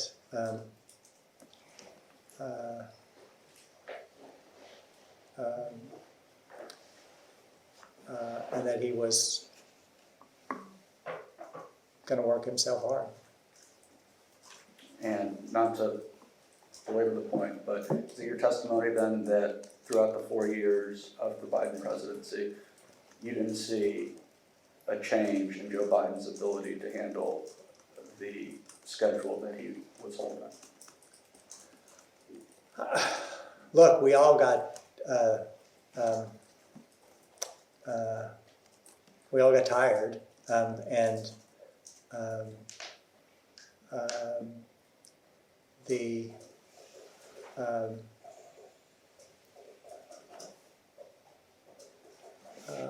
but he still wanted to be out there. He still wanted to pack his days, and there were plenty of times when I wished that he would stop editing a speech, stop rewriting a speech, stop keeping us there to go over something that we'd already gone over a lot.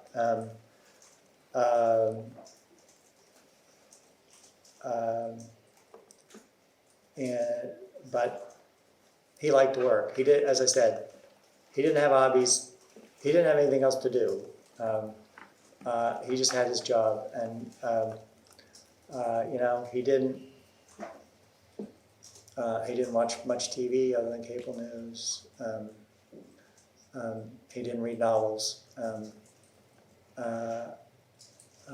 and even when we'd go to, I was the chief of staff representative. Wherever the president goes, he needs a representative from the chief of staff's office to be with him. So if he leaves the national capital area, needs someone who will be there and as a continuation of government thing. And so there were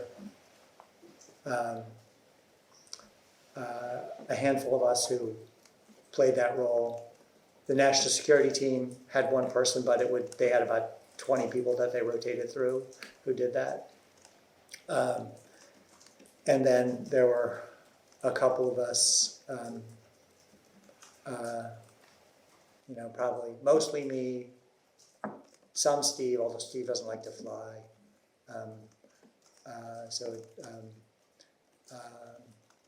Sometimes Annie.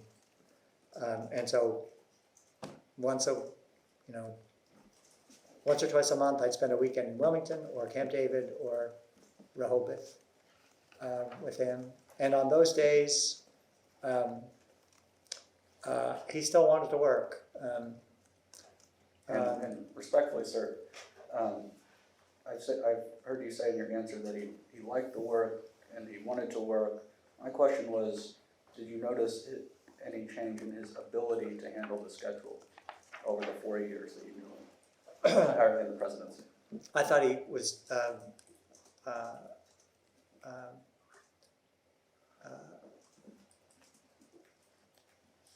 I thought he was doing a good job as president. He was doing the work,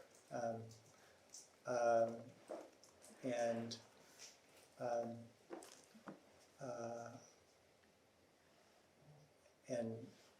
we were all tired, but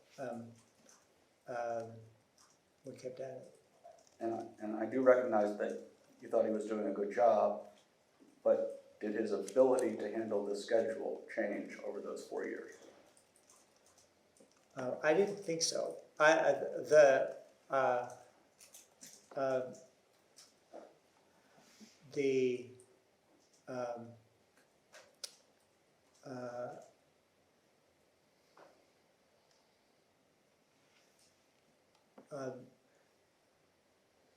burden of whatever you're working on as president has has a considerable impact on how you're feeling about things, and so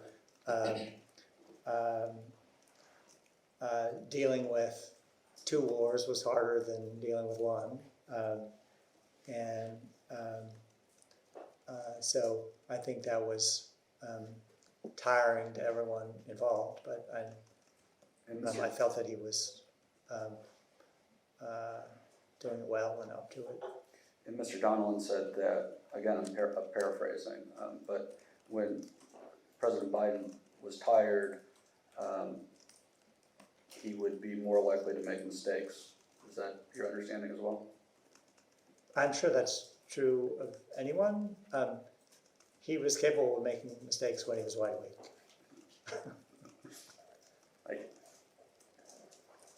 When traveling with the president, did you ever observe Dr. O'Connor or folks from the medical unit meeting with President Biden? Doc O'Connor traveled with us sometimes, and they often talked. And with Doc O'Connor, he liked to talk about all kinds of things unrelated to his profession. Do you know if the frequency of the president's meetings with Dr. O'Connor changed throughout the duration of his presidency? I don't know. Doc O'Connor was, he's a White House doctor. He was there all the time. He has an office in that office has an office in the basement of the White House. He was around a lot, and he talked a lot. Did you ever observe President Biden receiving any medical treatment? I was there, watching from a distance when he had a COVID test, when he tested positive for COVID in July of 2024.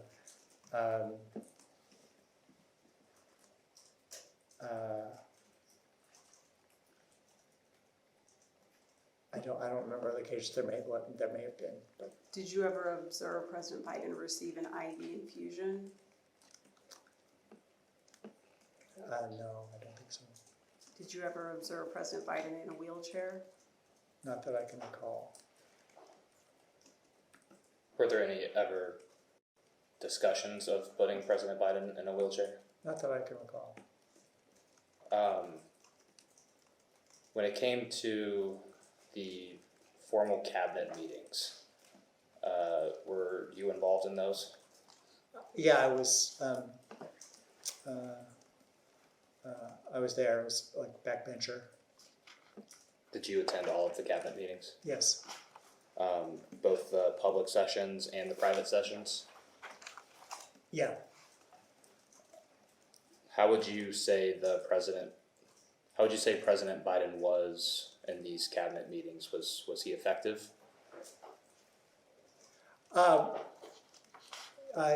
Yes. The quality of discussions varied. Cabinet meetings, the cabinet affairs team would organize the meetings so that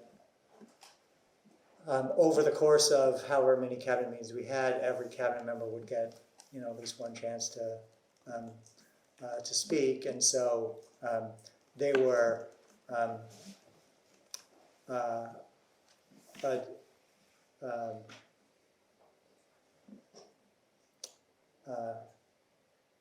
formalized events in the sense that the Attorney General knew they were supposed to say something, and that we were going to have a discussion on that issue. And so they followed a script often, but President Biden liked to go off script, and there were plenty of times when he challenged his cabinet, and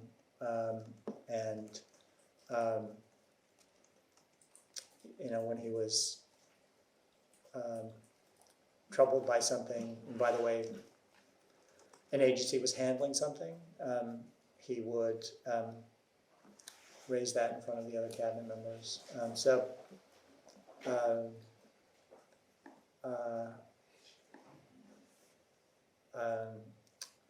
They were long and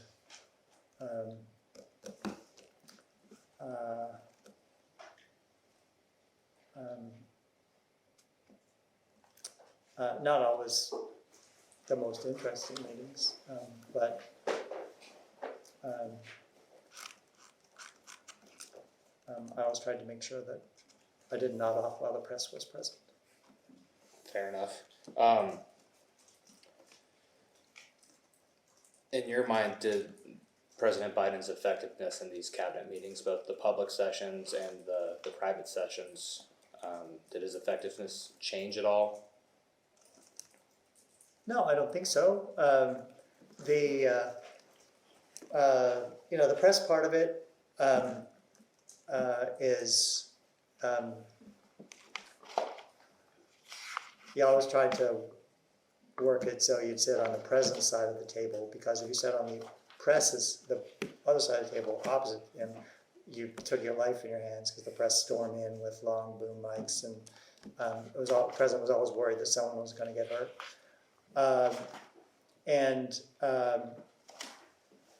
Then they want to shout questions, so they were, like free-for-alls. As I said, they, like I'm not sure every cabinet meeting I've ever been to, but in past administrations as well, they're not what you would think they would be like if you were reading, about Lincoln's White House or something. That it's not a real meeting where there's one question on the table and everybody's sinking their teeth into what we should do next. Sometimes the president would, ask advice more broadly, and it would open up the conversation. But for the most part, because it's a big cabinet, everybody has to have their say on something. Everybody had a turn,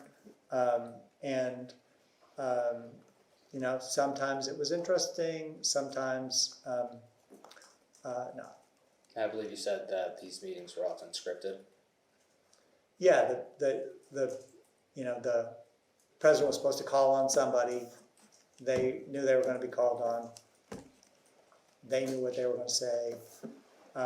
And as with all things Joe Biden, it didn't always follow the script. But there were only a few occasions when a cabinet meeting really got interesting, and that was like if the president was, kind of lighting into some cabinet member for what they had or hadn't done. Was a teleprompter ever used in these cabinet meetings? I don't think so. You don't think so? No, he usually just he had talking points. Did the amount of Q&A in these cabinet meetings stay the same over the 4 years? Well, the Q&A was just the press, and they, basically that was regulated by the press team, and it was usually like one question or two, or actually often it was just the president says his thing, and then the press tries to ask a bunch of questions, and then, and then the wranglers come in to herd the press out. And then, I apologize, step back again, to some of the scheduling and some of the travel.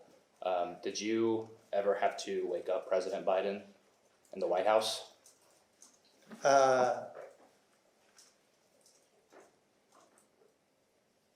Not that I can recall. Did you ever have to wake him up on any of the trips you were on with President Biden?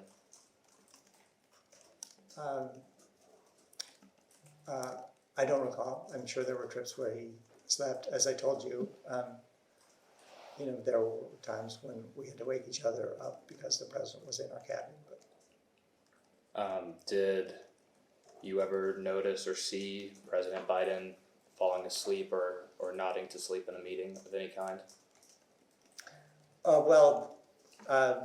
That happened a few times on foreign trips where, you've gone 5 or 10 time zones, and everybody's struggling to stay awake, and so it happened a few times. That was not.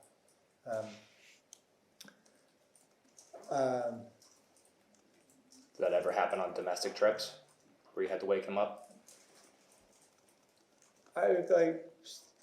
On say like trips back to the White House after a night flight or something, or a late night helicopter. Probably everybody on Marine One was either asleep or trying to sleep, but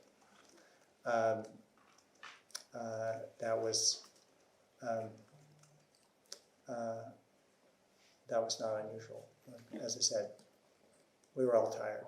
What were the specific events that you mentioned in foreign travel that the president had to be woken up? No, I didn't say he had to be woke. Oh, you mean there were? He didn't need to be woken up. There were occasions where, for a minute or two, like. So here's a typical NATO meeting, or let's say it's a G20 meeting. The way those are organized is that they end, the kind of last part of the meeting is for every foreign leader present, which could be 30 or 35, would get to speak for 3 minutes. And everybody had to be in the room to listen to it. And it was always at the end of 2 or 3 days. So those were a nightmare for everyone involved because hardly any of the leaders stuck to their 3 minutes. And we would sit in the back, like not in the room itself, but we'd sit in a holding room. And we had a pool going as to which, like how many hours it would go. And that closing set of statements would go, easily 3 hours. So there are times like that where, when, that any given leader in that room might have been struggling to stay awake.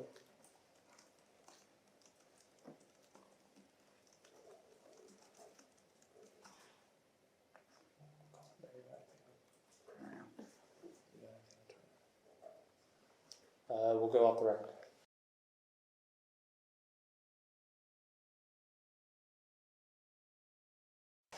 Just have a few questions to touch on some of the things that were discussed in the previous hour or in the day.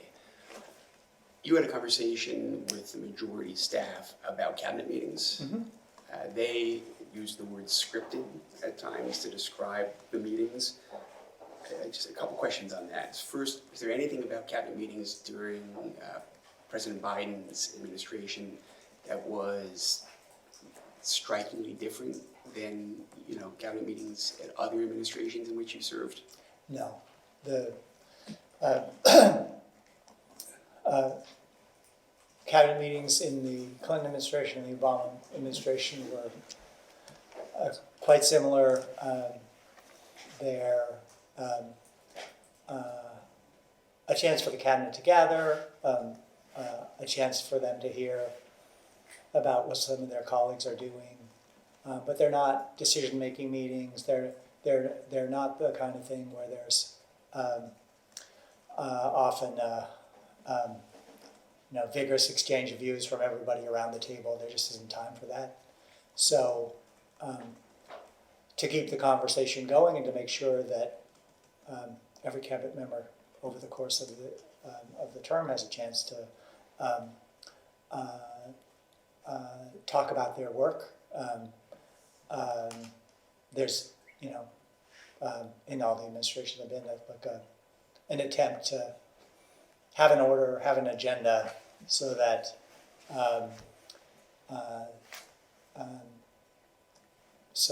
the meeting could be interesting, and that it didn't get dominated by whoever talks the loudest or talks the most. And then the idea that there would be questions that might be provided to a member of the cabinet in advance, that had nothing. That was no evidence of Joe Biden. That's standard practice as well, because the cabinet members' staff would want to know what are we supposed to talk about, and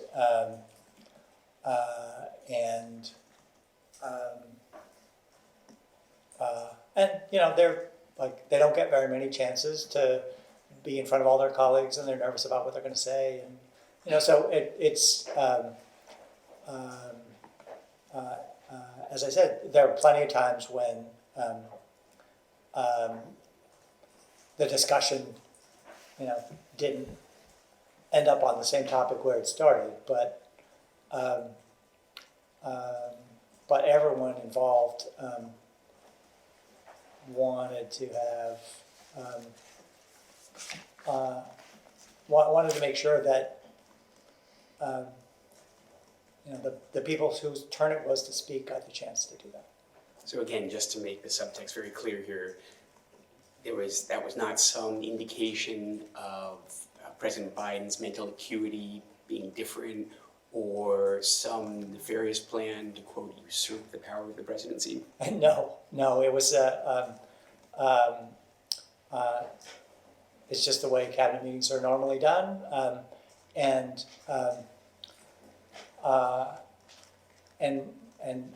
President Biden would often take the conversation in a different direction. He'd challenge cabinet members on what they had to say. He'd bring up other topics that he was either pleased or annoyed with.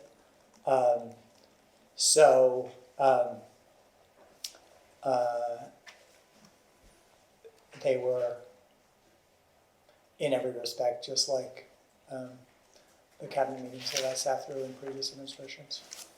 And to switch topics, I believe it was the last hour, but earlier today, there was a little bit of discussion of President Biden's schedule, and this has come up in some of the past interviews as well.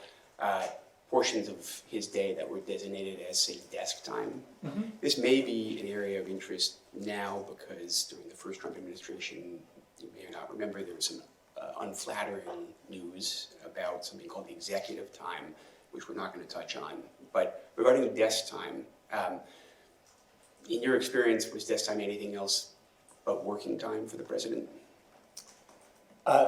It was a chance to work. There was always a mountain of paperwork on his desk. He would complain about not having enough time to work on the decisions he had to make, and on top of everything else, whatever he was doing that day, and speeches that he had to look at, and so on. And so desk time was used for exactly that, sitting at his desk, the most important desk on earth, and plowing through the work that, as president, he had to do.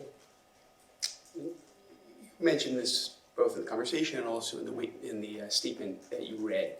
You said we all witnessed Joe Biden age physically. but he didn't walk as well as he used to, but he remained dogged, inquisitive, and relentless throughout. I think you also said something like, when the majority asked you, did he make more mistakes when he was tired? And you said, he made mistakes even when he was wide awake. What did you mean by that? What I meant was that Joe Biden has often had his words get ahead of where he intended. He made, he's made plenty of verbal mistakes over the years,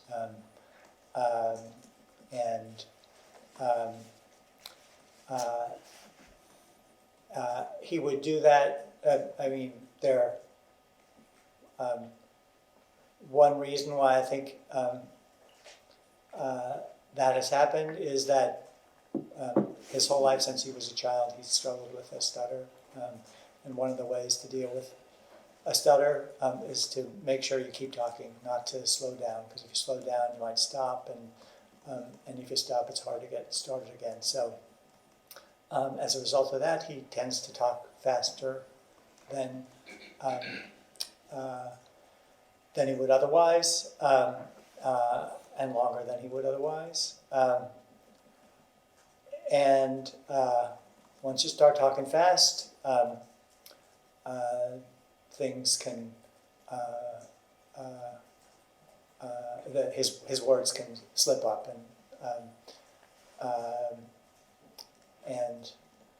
so that's the kind of mistakes I was referring to. That I believe the New York Times at one point referred to him. This is in 2012 when he was vice president, as a human verbal wrecking crew, because he had a way of in which the words didn't always come out the way he intended, and he was over his skis on some of the things that he said. Similarly, I think you said something like, we were all tired by the end of the presidency, when you may have been asked whether the president got more tired as his term went on. Is that in any way inconsistent with what you said about his ability to do his job or his mental acuity throughout his term? The president was dogged, inquisitive, determined, making tough decisions from day one to the last day.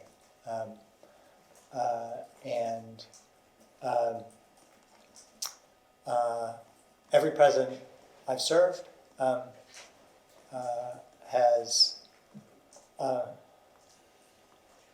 been tired, and it's the kind of job where you have to do the work, whatever time of day it is, however you're feeling that day.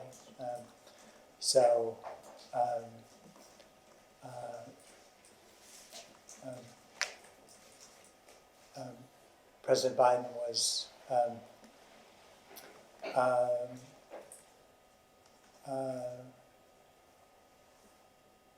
enthusiastic and determined about the work he was doing, right up to the day we left. And just one final point is, I believe you said something like, President Biden was an exhausting guy to work for in the last hour. And then the majority staff may have been asked if you were aware if President Biden was taking amphetamines or stimulants or something like that. I just, you may or may not know this, but President Trump has accused every single one of his general election opponents of being on drugs. And I don't know if you knew this, but in fact, there's been reporting and allegations about President Trump using stimulants that date back to at least 1992. So let's go off the record.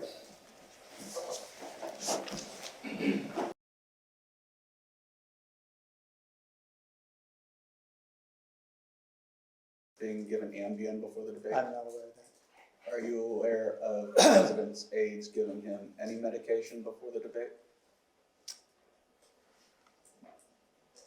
No, none that I can recall. Are you aware of Annie Tomasini ever providing medication or any kind of medical treatment to the president? Not that I can recall. Are you aware of any aides providing medication or medical treatment to the president? His doctor, Anyone outside Dr. O'Connor's office providing medicine or medical treatment to President Biden? not that I can recall. And the president's son-in-law is a physician. Are you aware of any medication being prescribed by the president's son-in-law that would make its way to the president? I'm not. Thank you. Turning over to the 2024 election cycle, when was the decision definitively made for President Biden to announce his re-election campaign for 2024? I believe he decided late March, early April. He announced it on the anniversary of his 2019 announcement.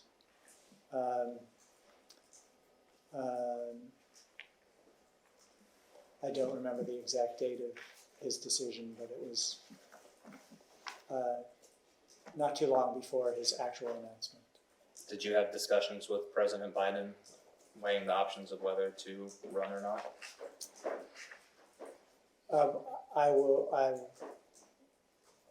attended meetings where there were discussions of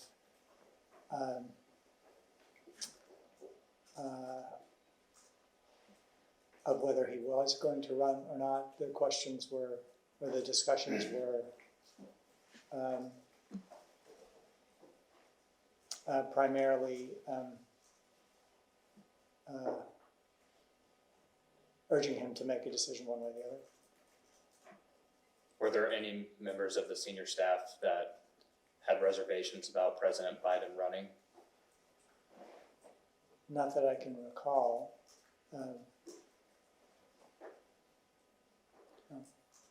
Leading in to the June 2024 debate with President Trump, were you involved in the decision to debate with President Trump?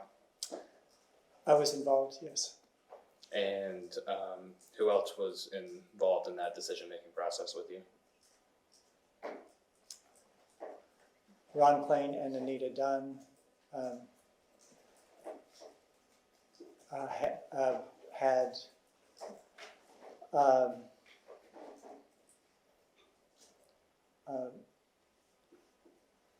been involved in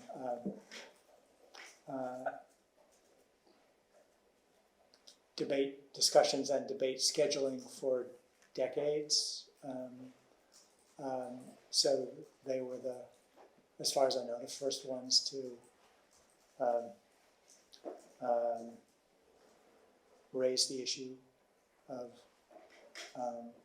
when and whether the president should take part in the debate. And what was the ultimate calculation to set up a debate with President Trump? There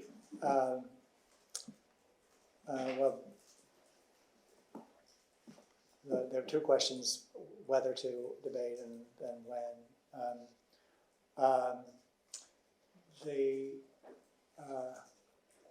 Both campaigns were, as I was told, were interested in the possibility of an early debate, of moving debates earlier than they have traditionally been, because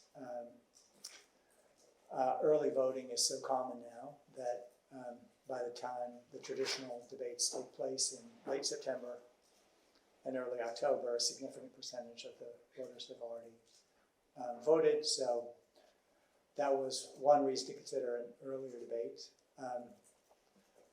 And then the president had to decide whether to debate at all. And those discussions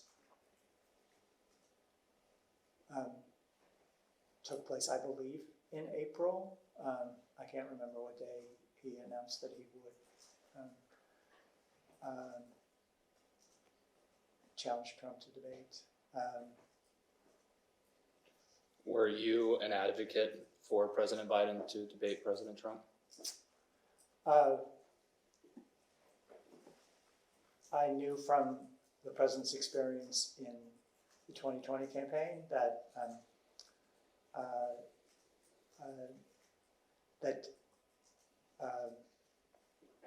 he didn't enjoy debating with President Trump.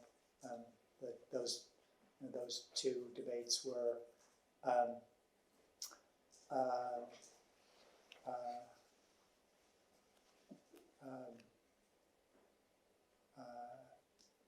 contentious and probably hadn't been a pleasant experience for either side. So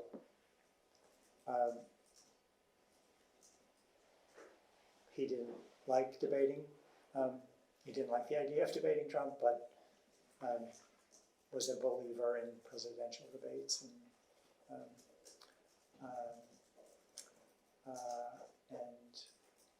ultimately decided that that he should do them. The separate question was whether to do an early debate. I had reservations about that idea because I wanted to make sure that we had enough time to prepare.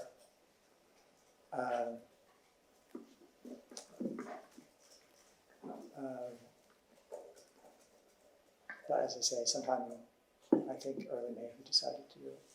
But you were or were not in support of him having a debate? I was in support of him debating. I wasn't crazy about an early debate, and I didn't look forward to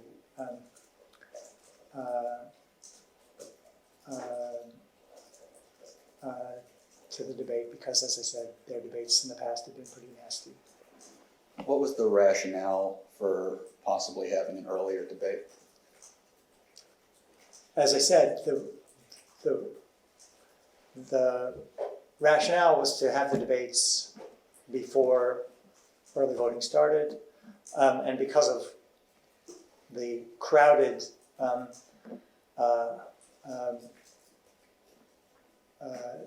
schedule of events that the country has every 4 years, 2 conventions and an Olympics. The only windows for debates, if you're going to have one in early September, then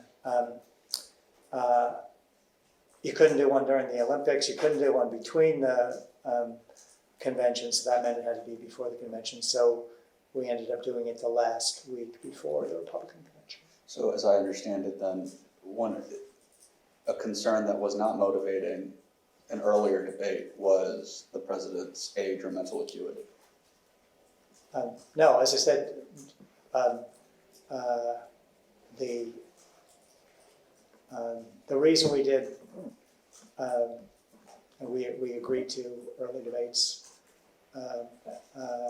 was because of how it fit with the election calendar, and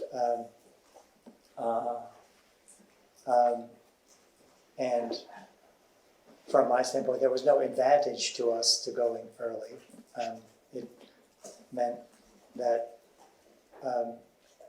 the president was going to have to find time to do debate prep in a hurry,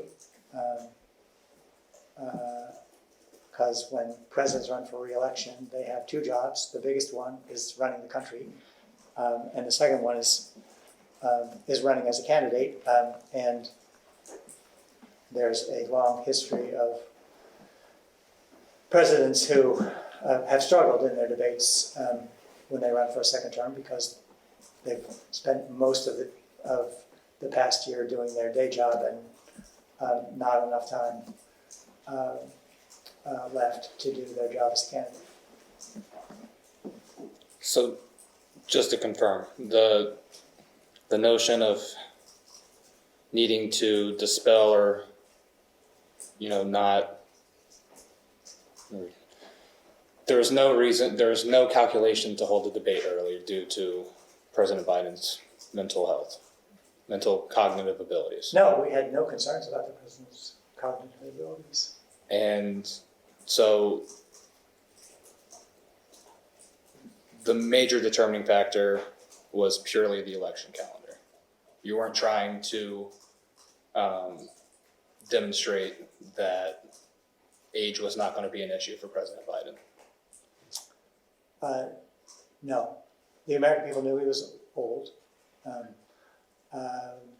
He knew he was old, but we had no concerns about his mental faculties.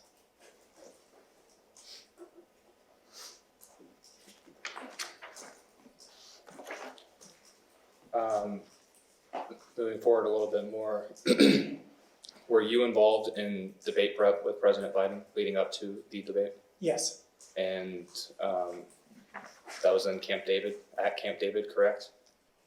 yes, there was a period between the decision to do the debates and Camp David where I had hoped we would have time for debate prep, but the president had a great deal of foreign travel. He had a very busy day job. There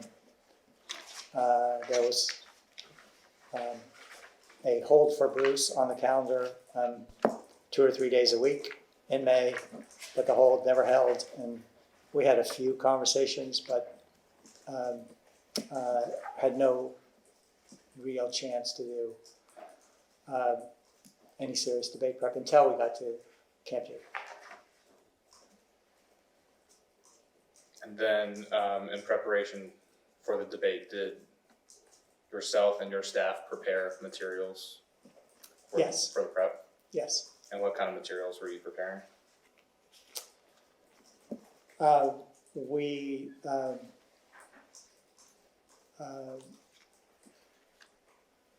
We helped prepare a list of potential questions that the moderators were likely to raise. We prepared background material on those topics, suggested talking points, what his opponent might say, what he might say in response. Kind of standard background materials for a debate. Did you have any concerns about President Biden remembering any of the key facts or figures as part of debate prep? I didn't have concerns about his memory. My concern going into the debate and in the debate prep was that I'd seen what had happened to previous presidents who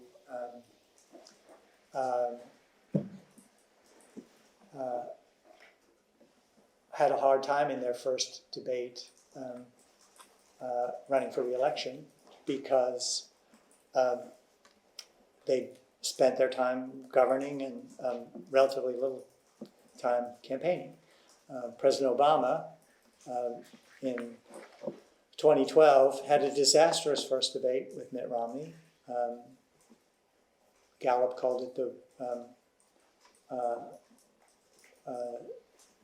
the worst, from a polling standpoint, the worst setback a presidential candidate had had in the debate to that point. The snap polls from that debate had 72% said Romney won, 20% said Obama had run, 52-point margin, which was larger even than what Bill Clinton had had against George H.W. Bush when he was running for re-election, and larger as it turned out, than President Trump had in, I think the snap polls from that first debate had him, 67% said he won, and 33% said Joe Biden won. But the main challenge of an early debate, frankly, even a debate later in the calendar, is that presidents, when they're running for re-election, generally run a rose garden strategy. They're not out there campaigning a lot. They're doing the job and taking their case to the voters that they want to keep doing the job. We didn't have a rose garden strategy. We had a situation room strategy, which was not ideal. The president was consumed with dealing with a couple of wars. And so he hadn't campaigned much. The conventions hadn't happened. He hadn't heard, he hadn't given his convention speech. He hadn't heard Trump's convention speech. Neither side had, kind of really engaged at a full bore national level at trying to make their cases to the voters. So he was not in campaign mode. Donald Trump, by contrast, had been out there on the stump campaigning for a year. So he'd been practicing for a year. For Joe Biden, that early debate was still felt like preseason, but the national press was treating it like the Super Bowl. Did you prepare note cards for President Biden in preparation for the debate at Camp David?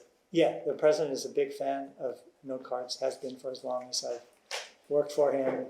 I learned early on in working for Joe Biden that you didn't need to give him a lot of words. He supplied the words. He just wanted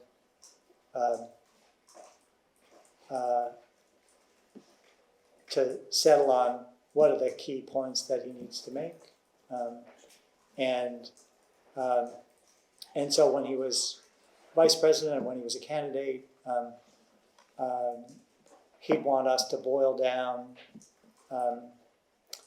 instead of handing him a 10-page policy paper, he'd want us to boil it down to the essence of what we would, of the pitch we would make if we saw a voter, or if we were calling our mother to try to explain what we were doing.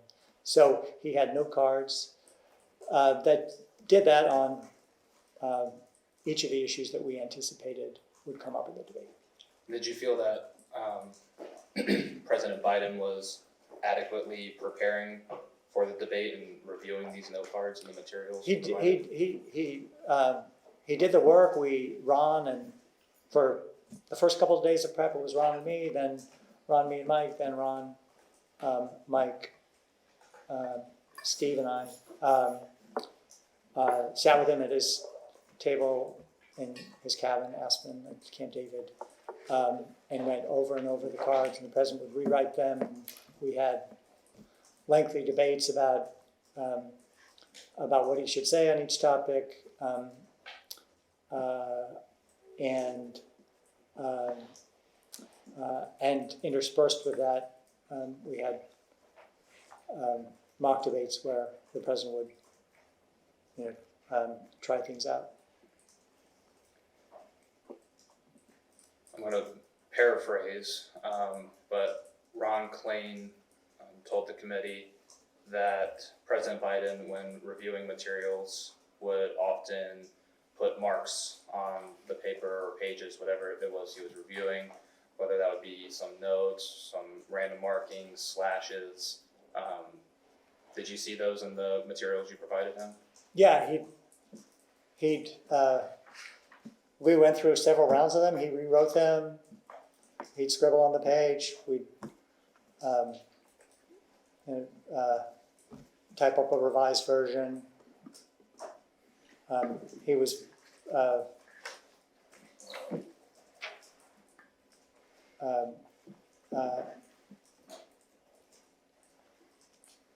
he revised them multiple times over the course of our time at Camp David. Did you see those markings on the materials that you had prepared prior to arriving at Camp David? So we had a comprehensive debate book that included, everything you could possibly ask. And the president devoured parts of it. He was particularly interested in the possible questions and why we thought those might be the likeliest questions.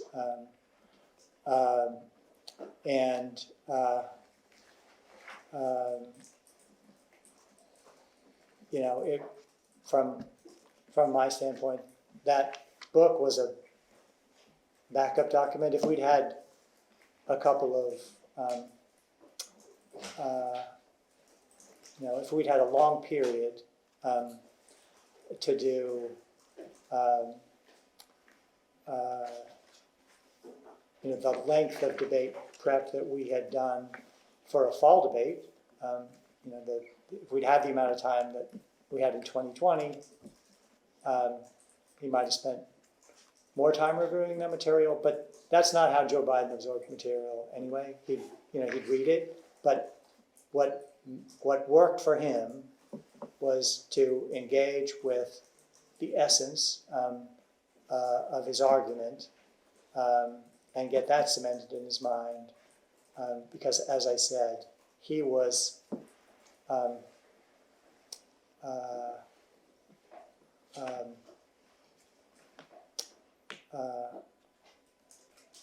he was not the kind of guy who would, memorize 2 minutes.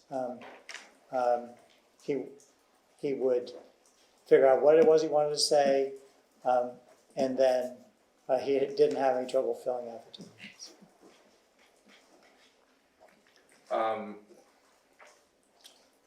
So President Biden arrived the evening of June 20th, 2024. Is that correct? That sounds right to me.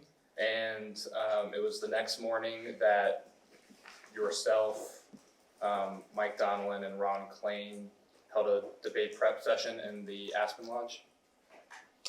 But yeah, I believe that's the right date. It was, I'd seen him in Rehoboth briefly when he came back from Los Angeles, and then we flew to Camp David.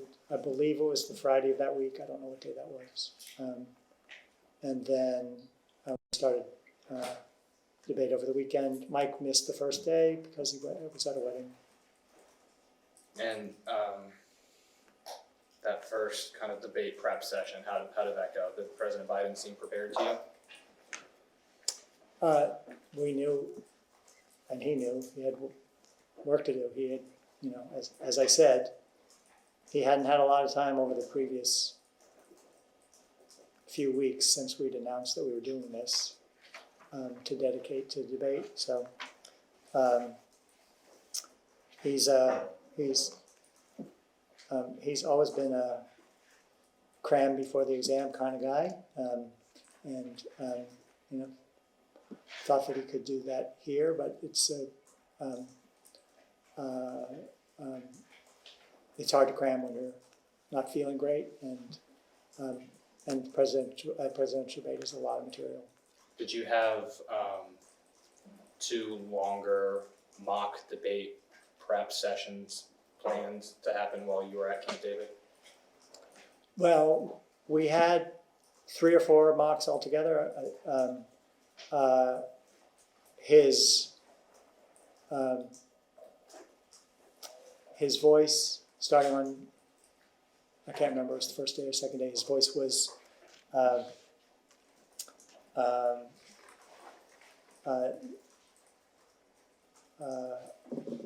sounded like he was getting a cold, and we didn't want to overtax his voice, so we shortened the mocks that we did have a bit, just to protect his voice, and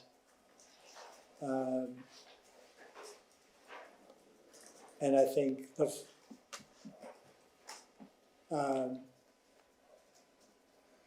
that we spent an extra day just working with him in his cabin, working on the topics, and I believe had our first mock on that Monday. How long was that mock session? I couldn't tell you. I think they were all in the vicinity of an hour. And Mr. Steven Spielberg helped with debate prep, is that correct? He was virtual, so I think he had COVID. So he watched online and then had comments afterwards. What kind of comments? This was good, this was not. I don't remember specifically. And Jeffrey Katzenberg, he also was involved with debate prep? Yeah, he was present. And what was his role in debate prep?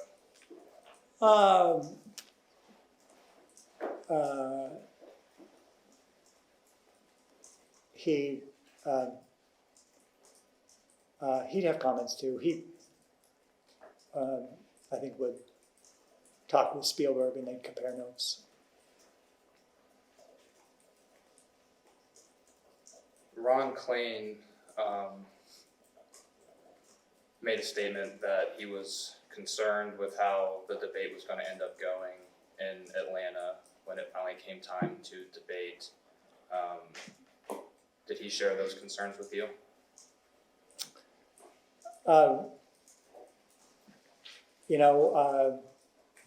We sat next to each other during the mocks, and we had a couple good ones, we had a couple not so good ones, I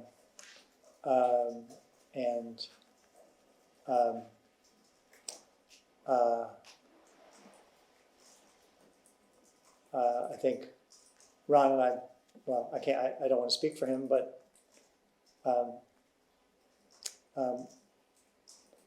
we felt better by the end of the prep than we had at the beginning. In some of the mocks he was quite good, and in the early ones he wasn't as good. He hadn't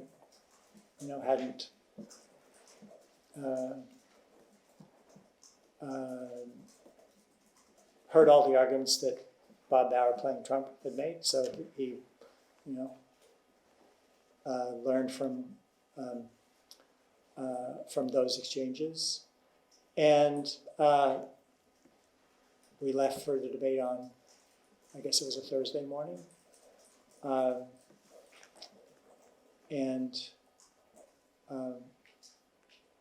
The president didn't seem anxious. He was still, not, didn't seem like he was feeling that well, but he didn't seem worried about the debate.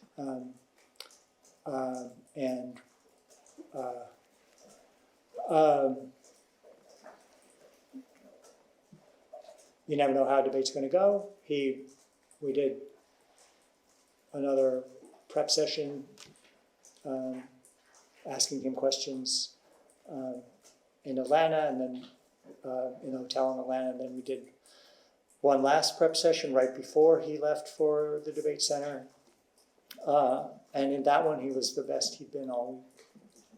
So you're always nervous going into debate, but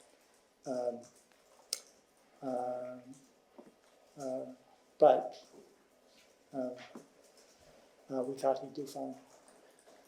Mr. Klain informed us that he was concerned about a serious lack of preparation on President Biden's part. You didn't feel that was the case? Well, as I said, these were not ideal conditions.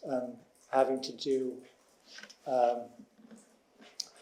to condense what is normally a few months of work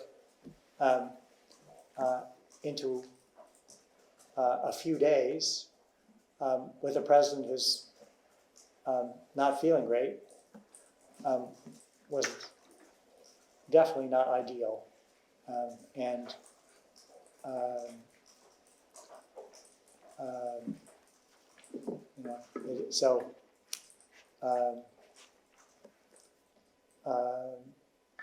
It would have been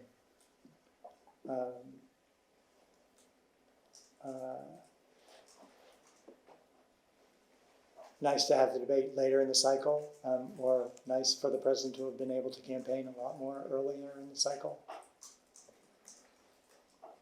On the day of the debate, you were in Atlanta, correct?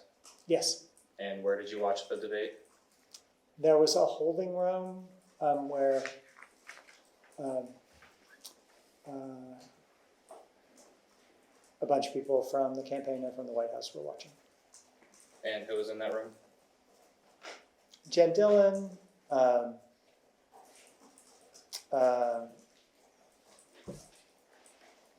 was standing next to Jake Sullivan.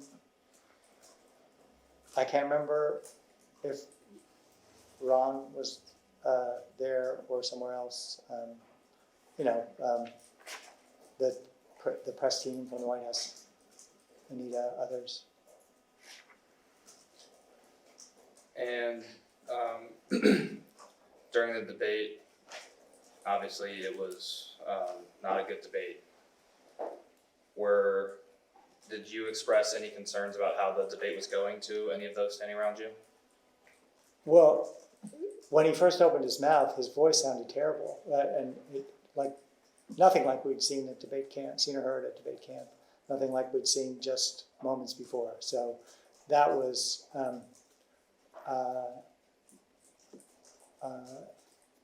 surprising and worrisome. That it seemed like he was struggling to clear his throat, struggling to find his voice.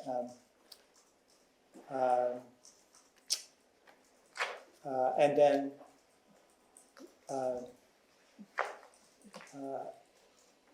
in the debate, he never really recovered from stumbling over his words in his second answer, which was a shame. But he got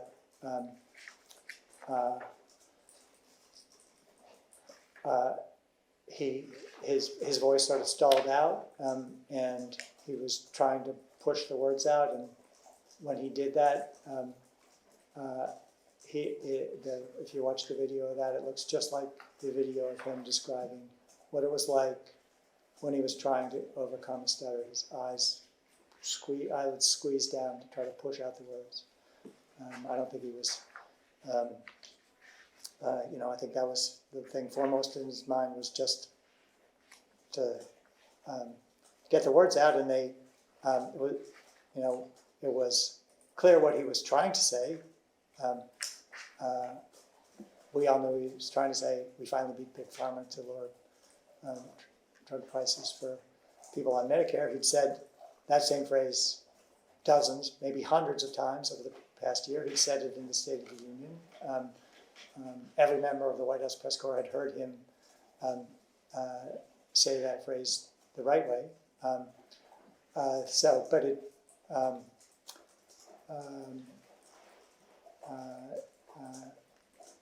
He just tripped and fell. I've always described his stutter as the way he deals with it is to just try to keep going, and it's like a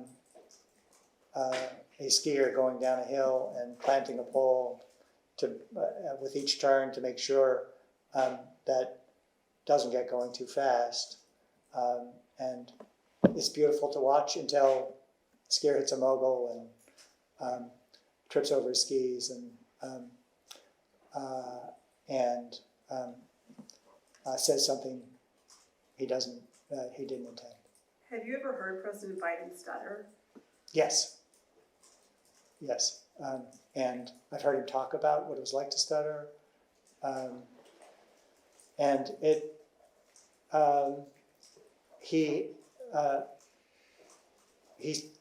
we spent a lot of time with him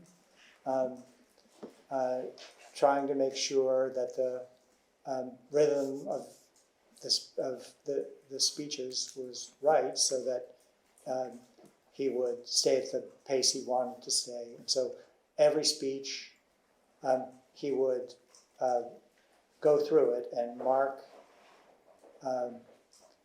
the spot where that line should end, which is how he's done it for years, probably decades. Have you seen him stutter in public before? I've seen him. Yes, I've seen him get stuck on words before, and Get stuck on words or stutter? start talking like this and not being able to get off of. That's, I think, what a stutter is, and it was it had been an embarrassment to him his whole life. In high school,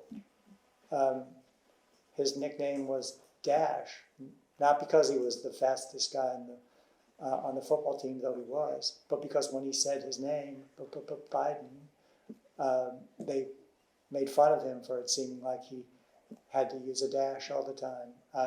So it was always in his head, and as I said, every speech, every time he used a teleprompter, the lines needed to end in line with how he would say the words without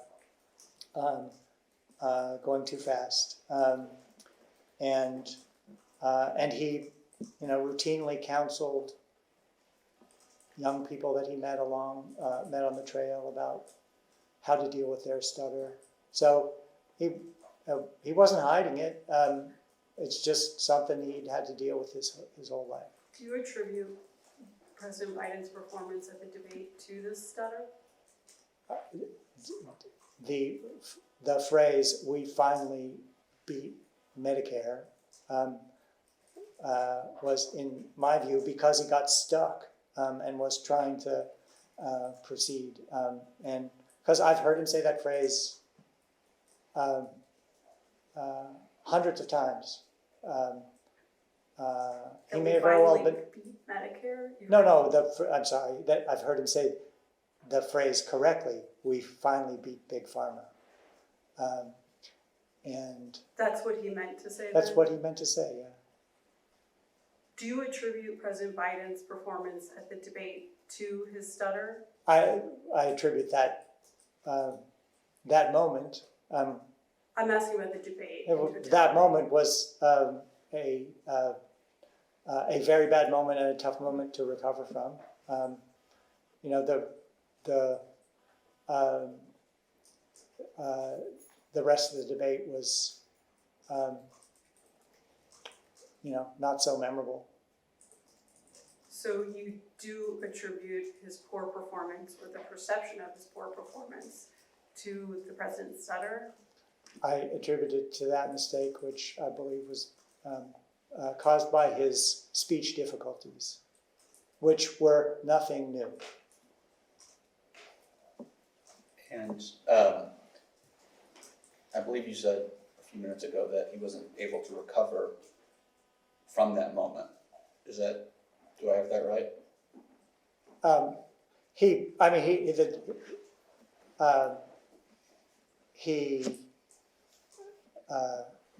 kept going, and he did fine in the rest of the debate, but there was no way for him to roll back the tape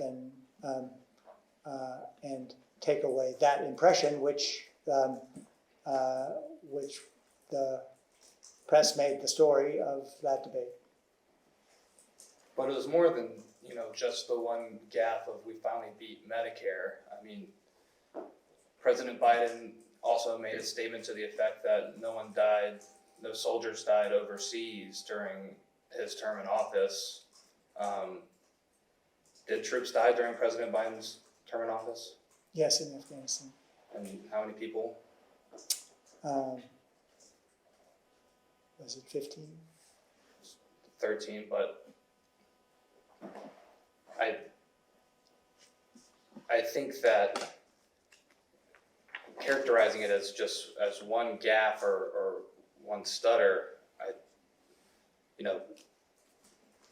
focus on the wrong thing here, and can we agree? Did you think the debate was a disastrous performance on the part of President Biden? I thought it was a bad debate,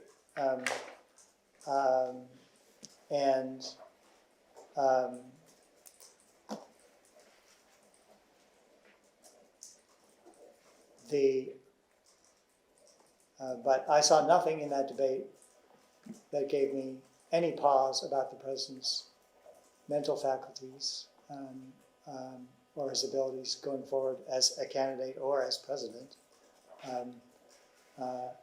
He'd had a bad debate like many of his predecessors had had. There would be another debate. He'd have another chance. And he had a long and storied history of tripping over his words. He'd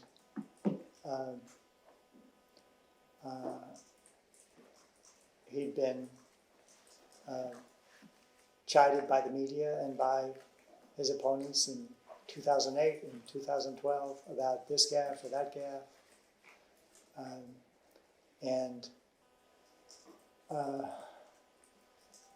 We finally beat Medicare. It was a bad gaffe, but it was just a gaffe.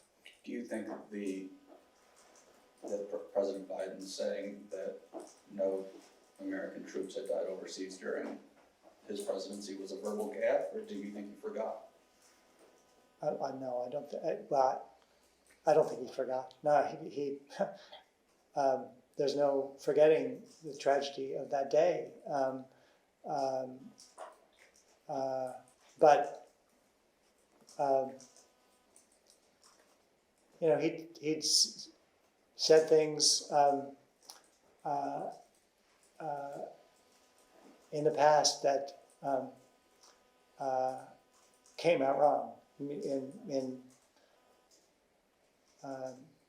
In one of the early campaigns with President Obama, he referred to President Obama as the first African American in U.S. history.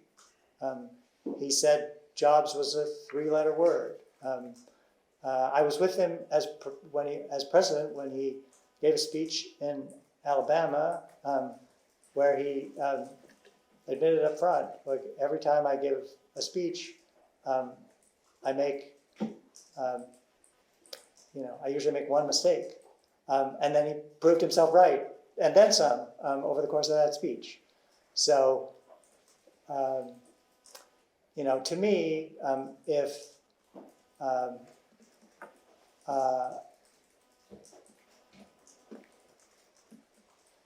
if anyone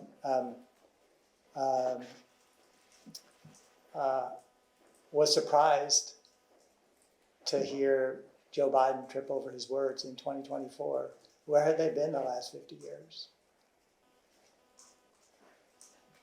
So besides these two gaps we just spent time talking about, we're beating Medicare and saying no troops died overseas in his term, you thought President Biden's debate performance was good otherwise? I didn't say good. I said it was a bad debate. After the debate ended, did you have conversations with other White House senior staff and campaign members of whether or not the president did well? Yes. The consensus was he had not done well. Were there any conversations after the debate about, and immediately after the debate, about President Biden no longer running for re-election? No, there were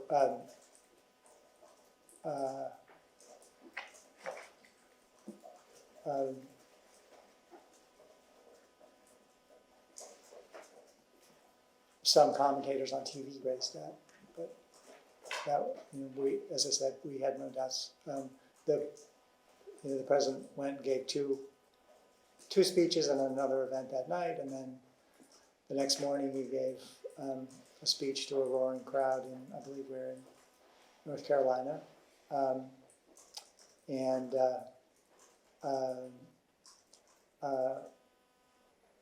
we knew we were going to get a lot of grief for the debate. No one brought any concerns about the re-election campaign to you after the debate?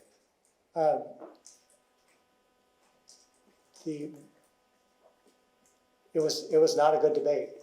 we knew we were going to have to do better,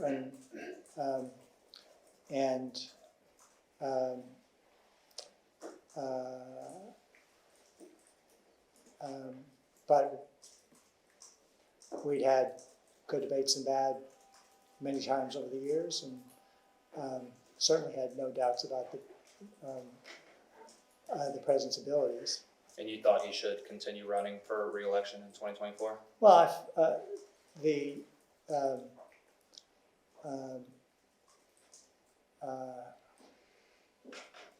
yes, I felt the same way about him getting out of the race as I did about him getting into the race. That was his decision to make, and ultimately he decided that for the good of the party he would step aside. But at that time, within, whether it's right after the debate performance or within a few days of the debate performance, did you think President Biden could still win re-election? I felt that he had what it takes to continue to serve as president, and that the polls hadn't changed much. It was a 1.5 point race in the Real Clear Politics average on the night of the debate. Before the debate, it was a 3 point race by the time he dropped out. So the public, the voting public, had concerns about both candidates. It was a tough year to begin with. I think the debate, in my view, made less of an impact with the broader electorate than it did with party leaders, the news media, everyone.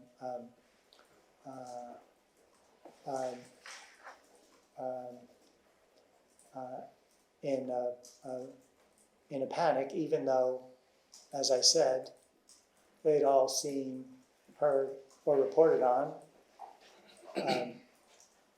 Joe Biden making major gaffes before. So do you think the American people's concerns and or questions regarding President Biden's mental acuity while president were legitimate? I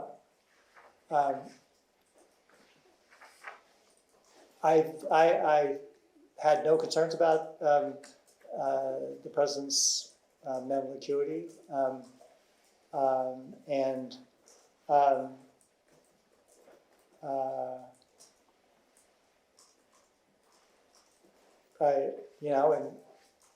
in our dial groups, as was reported to me, neither candidate.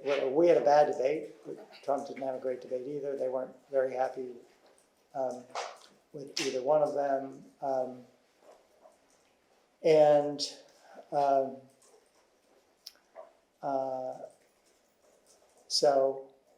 I think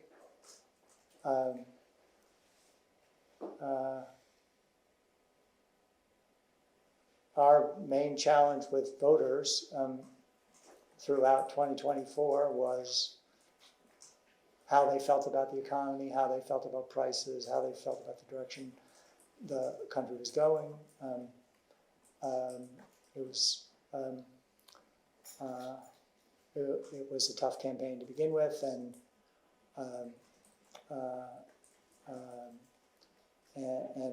a bad debate that dominated the news cycle for weeks on end didn't help. Right, but you didn't really answer my question. Do you think that the American people's concerns and questions about Joe Biden's mental acuity, do you think those concerns are legitimate? Yes or no? From my experience, I don't believe people should have concerns about Joe Biden's mental faculties or agility.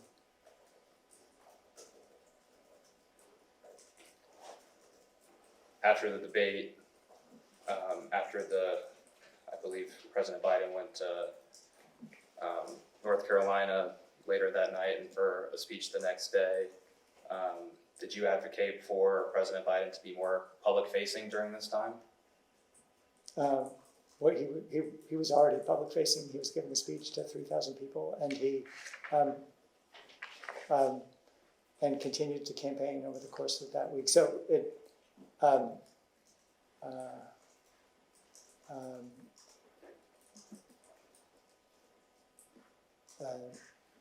The short answer is,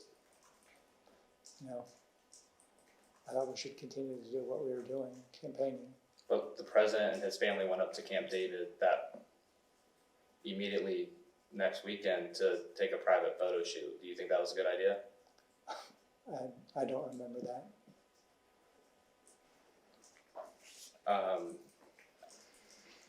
In the weeks following the election, who was the most vocal about advocating for President Biden to remain in the 2024 race? We had daily calls with senior staff, Mike, Steve, Anita, Jeff, and Jen O'Malley, Dylan, Annie, I'm not sure who else, where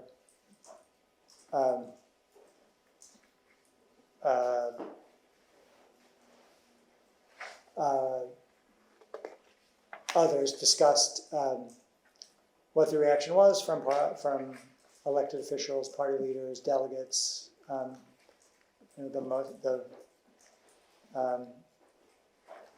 The decision of who gets the nomination is ultimately in the hands of delegates. So,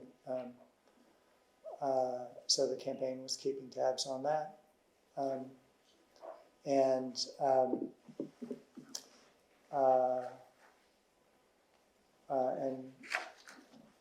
Joe Biden was still getting enthusiastic response from crowds. We did one event, maybe in Michigan, I can't remember where the crowd chanted, "Don't you quit."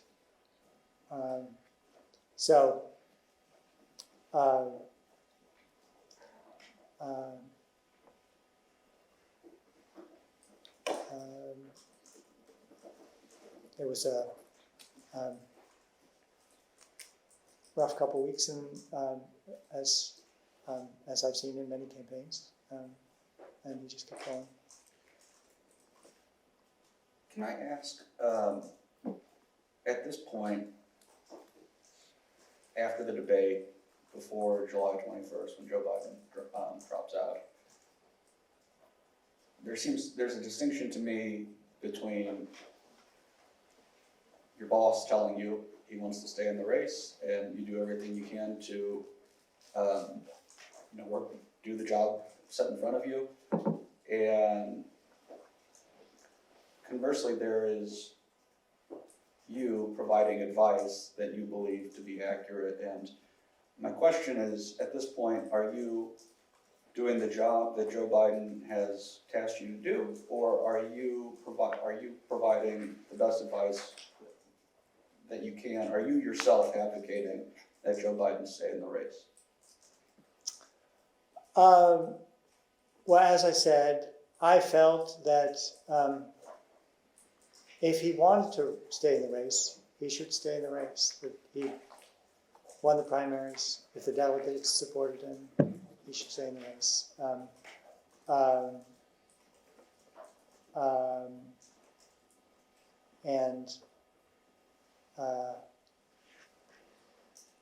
I didn't think he should step aside because the press wouldn't talk about anything else, or some party leaders had their doubts.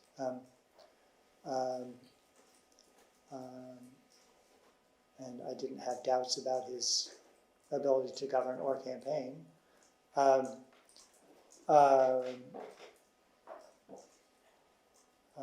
But I felt like it was his call, and I wasn't.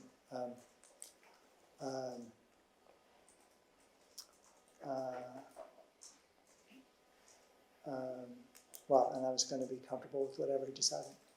And at this point, did you think if President Biden elected to stay in the race, that he would win? There's no way to say that from, you know, there were 4 months left. 4 months left to go in the campaign. It was a 3-point race.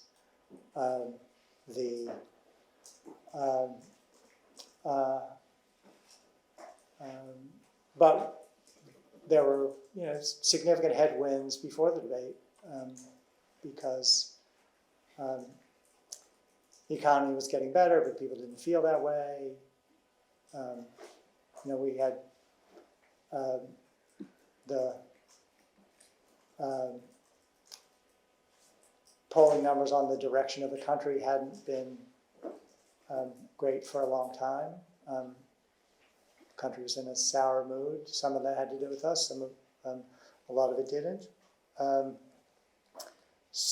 there's no way to handicap a race that was in the margin of error at the time he dropped out,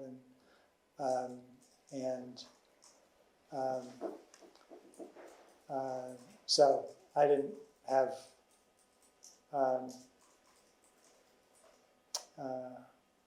I wouldn't have hazarded a prediction one way or the other.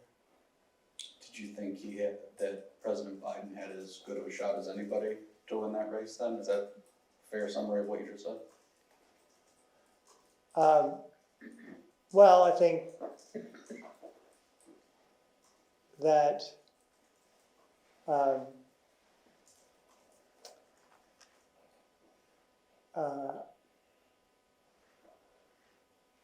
the history of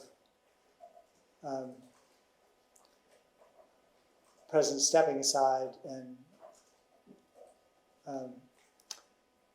turning it over to someone else hadn't gone too well in, you know, the last half century. LBJ,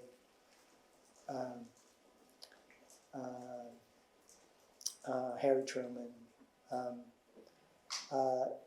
and so in general, I think that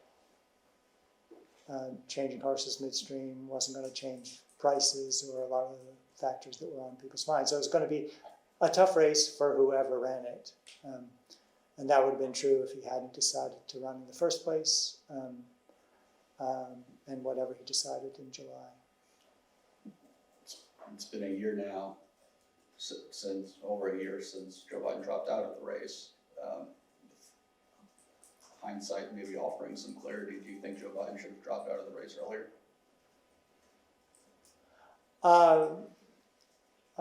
No.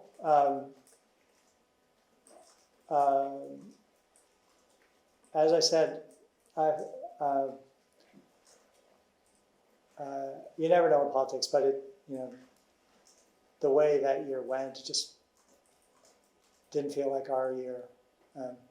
Vice President Harris did a good job, had a much better debate than we'd had, still lost. I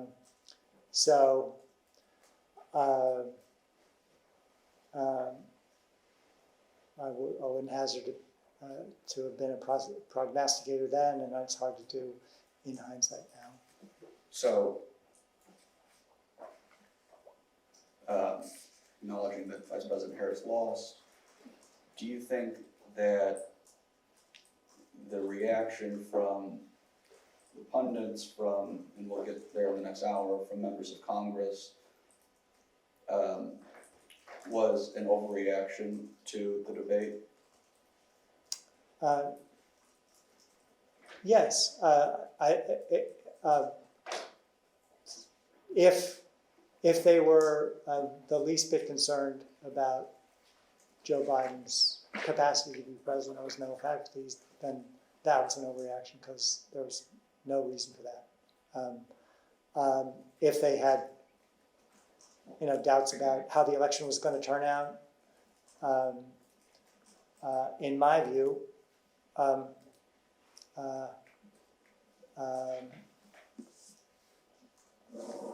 the election was going to be a challenge no matter who was at the top of the table. Thank you. We'll go for it.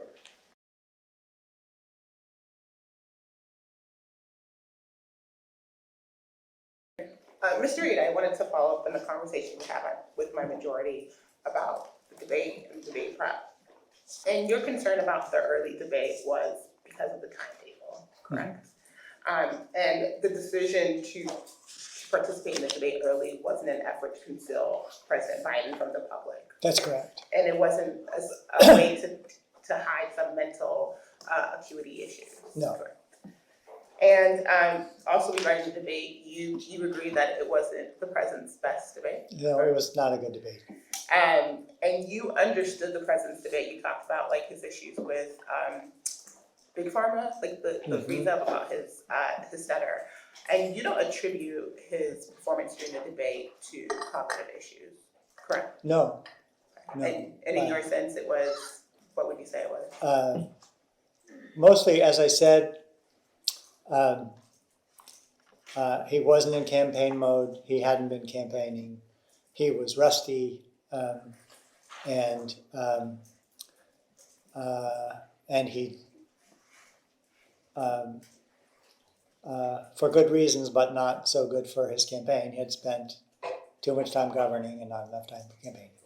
And nothing in that debate made you believe that President Biden wasn't able to execute the duties of the office of the president? No.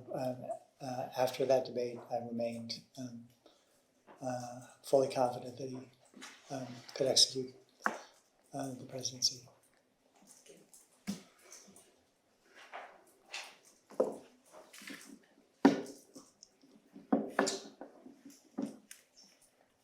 Was there anything about the debate prep that changed your perspective on President Biden's ability to do the job? No, no, he was dogged, engaged, and inquisitive about that too, and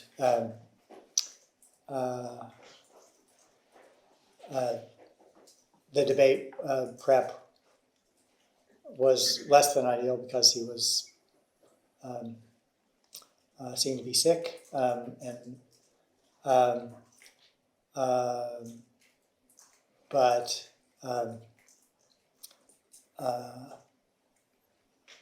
I had no concerns about his abilities. You were also asked some questions during the last hour about what the American people believe or what they thought or that kind of thing.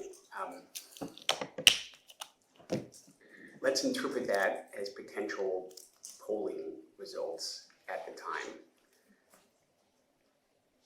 Do any of those opinion polls, to the extent you remember any of them, change your opinion on President Biden's ability to be president? No, the polls don't change my opinion of Joe Biden's ability to be president. And the polls didn't change very much in the wake of the debate.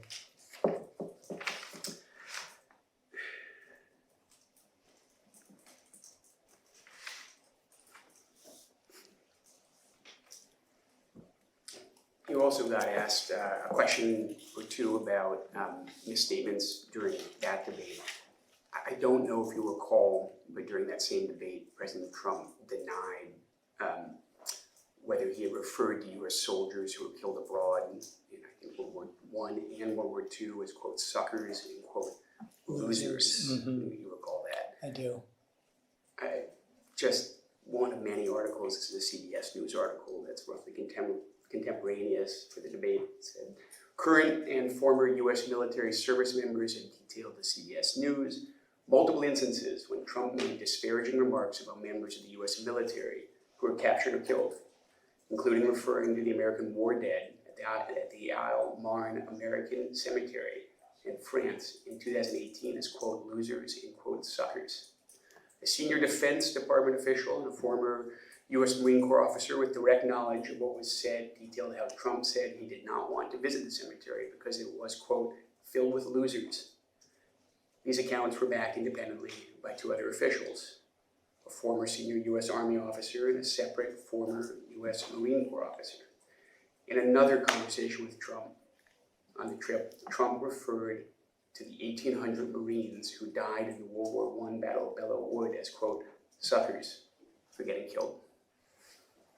Let's go off the record.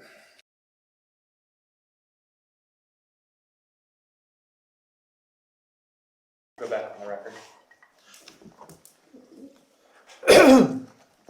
Mr. Reed, after the debate, I believe, a few weeks after the debate, there was a Zoom meeting with some pollsters from the campaign. And I believe some of the data shared showed that Americans had issues with President Biden's age. Do you remember polls like that coming up in that meeting?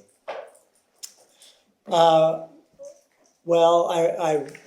I remember a meeting with pollsters. I don't know if it's the same one. I don't remember exactly what was said in that meeting.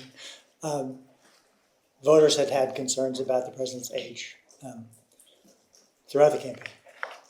And you did not share their concerns? Age wasn't an issue for you or for President Biden?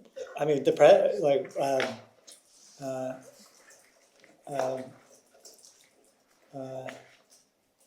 no, it was not a concern.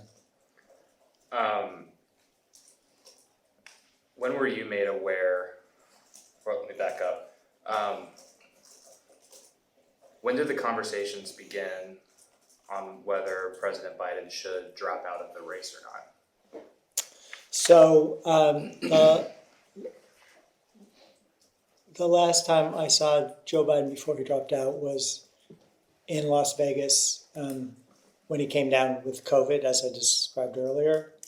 That was the Tuesday before the Sunday he dropped out, I believe. And he had COVID, so there wasn't going to be any more campaigning for a while.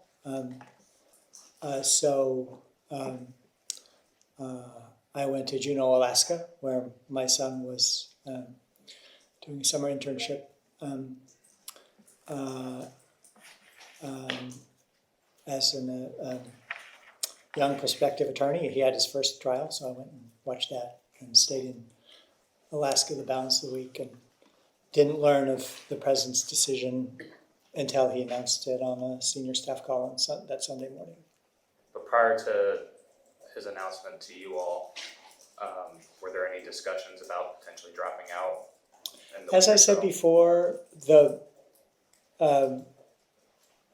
we had regular calls about, regular senior staff calls about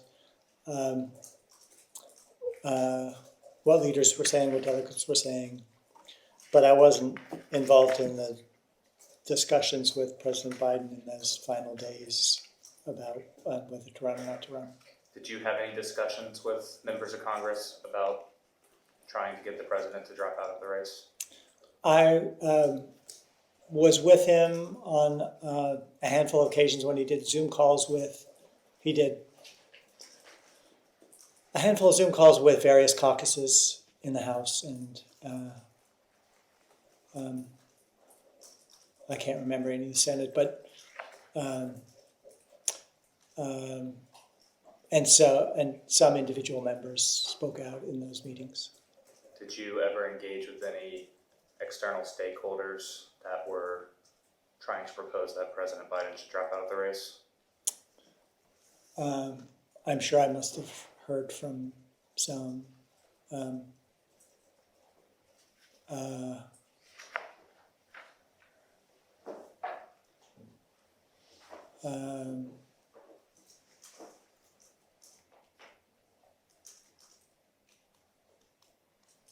I don't remember any specific ones, but there was a debate within the party about what he should do, and so I heard members say that. I undoubtedly heard others say it. Similar to that question, during this time, did anybody reach out to you with concerns about the president's ability to execute the office of the president? No one reached out to me concerned about his abilities. When you would discuss with relevant stakeholders or hear from members of Congress with their concerns and and thoughts that President Biden should probably drop out of the 2024 race. Did you pass those concerns on to President Biden yourself? I don't remember having any specific ones with members of Congress. And again, the conversations that I recall from that time,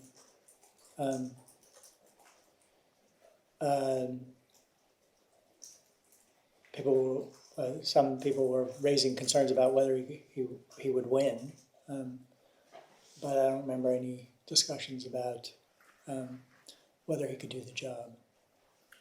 Were you aware of other members of the senior staff bringing similar concerns to the president himself? I'm not aware of one way or the other on that. You said that you were out of DC when you learned of President Biden dropping out of the race.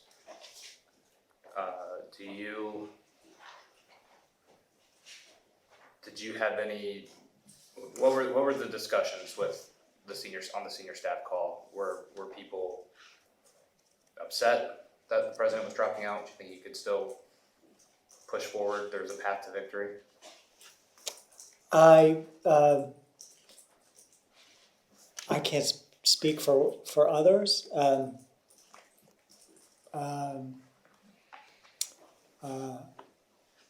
I was sad for the president. I knew it was a hard choice. But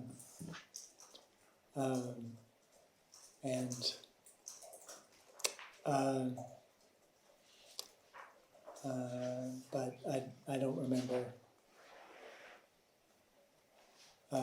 anything other than, people sharing that same feeling.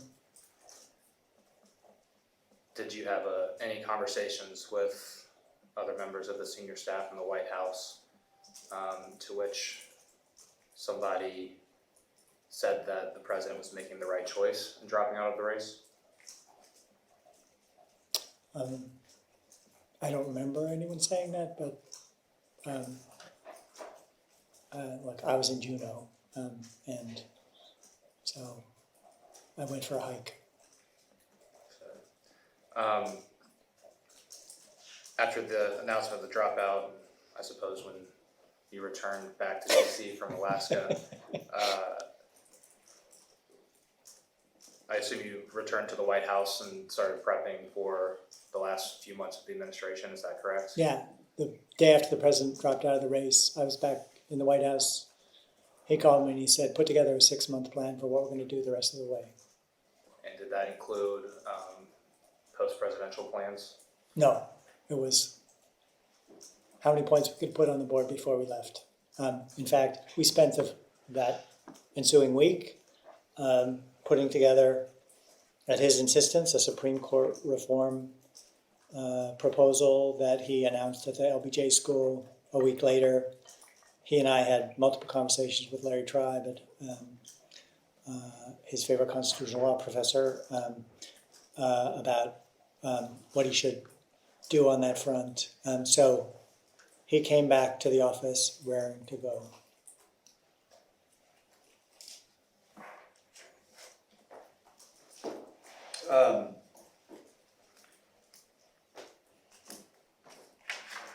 Prior to President Biden dropping out of the race, was it your intention to, if President Biden won the election, stay on in the same role that you had been serving?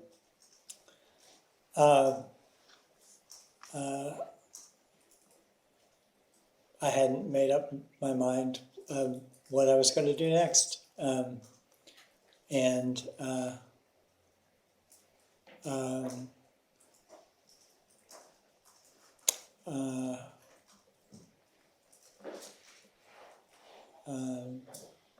Yeah, and I still don't know what I would have done next.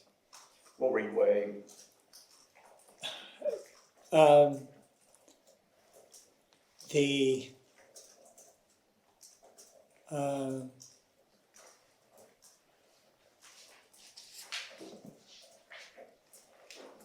You know, I was turning 65. I've worked for government for 20 years. I was most interested in what I was working on, the major policy issue I was working on at the time, which was AI. So I wanted to keep working on that.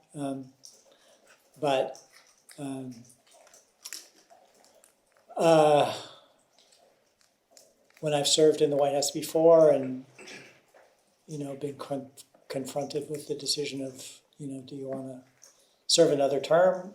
It's just something you have to think long and hard about because it has major, you know, major implications for your family, for your marriage, for your finances.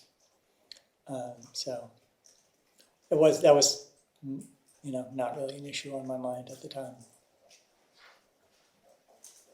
Were you aware, at this point, let me clarify. At some point in 2024, Mr. Donilon left the White House to work on the campaign. Is that correct? Yes, And it's been reported that he negotiated a $4 million deal to work on the campaign. Are you aware of that? I heard about it later. Mr. Donilon told us that there was also a contingent aspect of his payment in which if Joe Biden won, he would receive an additional $4 million. Were you aware of that? When I read the news last week. Does that seem high to you? Media makers and consultants make a lot of money. He's very good at what he does. I've long felt, like as a general matter, that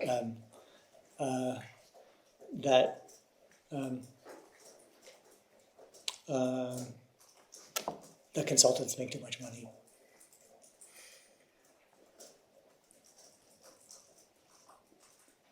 Do you believe Mr. Donilon's advice to President Biden to stay in the race was at all affected by the potential to receive $4 million? No.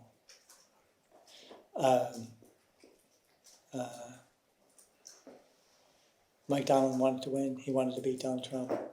He believed deeply in Joe Biden. He was going to do fine in life no matter what happened. Towards the very end of the administration, President Biden engaged in a lot of meetings to pardon individuals. Were you a part of any of the meetings to pardon any individuals? Yes, I was present at some, not all, of the pardon meetings. Were you in any meetings that were centered around the pardon of Hunter Biden? No, first I learned of the Hunter Biden pardon was when the president announced to us on a senior staff call the Saturday after Thanksgiving that he was going to pardon his son. Did you have any inclination that he might pardon Hunter Biden before that announcement? I didn't know what he was going to do or when. I was, I understood how much he cared about his son. He always called him his only surviving son, but I didn't have any involvement in that. Did Hunter Biden appear to be around the White House a lot more towards the end of the administration after the election cycle?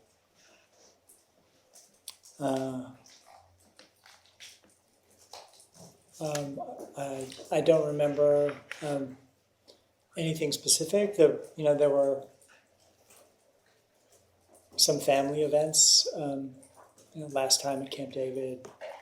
Last time last Christmas at the White House. I don't remember anything specific. Are you aware of Hunter Biden asking you or other White House senior staff about the potential for him to get a pardon? No. At the very end of the administration, I believe it was the last day in January, President Biden pardoned a few individuals. Were you in any of those meetings in the last couple days of the administration? Yes. What were the discussions around the last minute pardons of Dr. Fauci?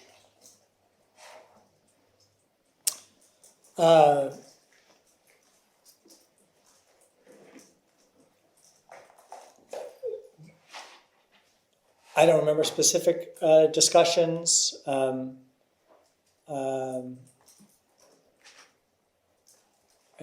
I wasn't involved in that decision.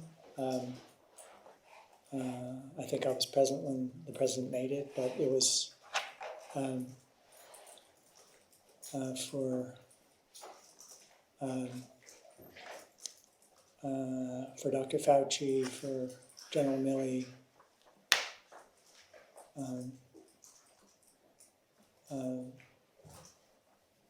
the president said he didn't want to see retaliation against them for what they'd done while he was president. And the same question, you mentioned General Milley. Same question for the January 6th committee members and staff. Were you involved in those conversations for that part? I was present for them, and yeah, same thing. You didn't offer an opinion? No. And then same thing for the family members of President Biden. Were you involved in that meeting as well? I was present at some discussions, but I was around for the pardon discussions primarily for the policy, the commutations. And we had many pardon and commutation meetings where several different categories of pardons came up. My principal contribution was in providing the president policy advice on how he could be consistent with his previous views on the commuting to life imprisonment, the death row prisoners, commuting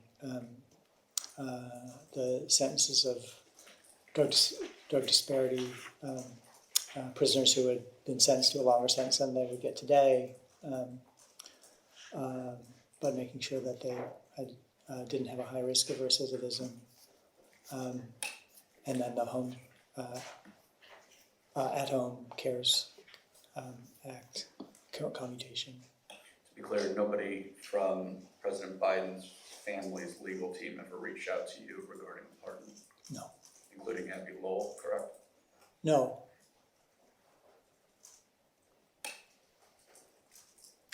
Were there any other discussions between you and other senior staff in the White House at this time about these higher profile pardons and what the thoughts were surrounding them? And by higher profile, you mean? The General Milley, Dr. Fauci, the January 6th committee members and staff, and the family members of President Biden. And I'm sorry, the question is? Did you have any discussions with White House senior staff about these pardons and their implications?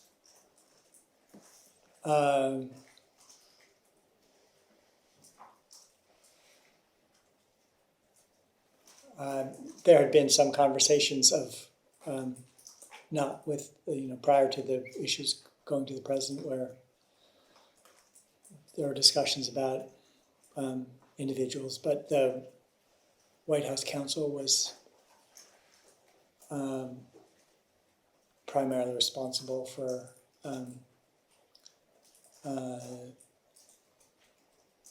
talking with the president about them. But did you offer any opinion to any No. other White House staff members about these pardons? Not that I can recall, no. Did you at any point come up with any of the standards for commutations? So there were 3 categorical commutations. The first one, under the CARES Act, I don't think there were any major policy issues to consider. The second one, commutations for those who are serving, nonviolent offenders serving drug sentences that were longer than they would get if sentenced today. We had a couple of conversations with the president about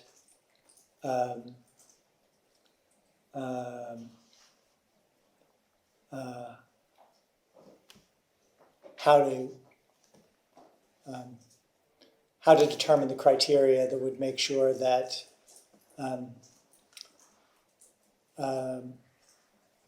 he kept his promise to release nonviolent drug offenders, while also honoring his view that we shouldn't be putting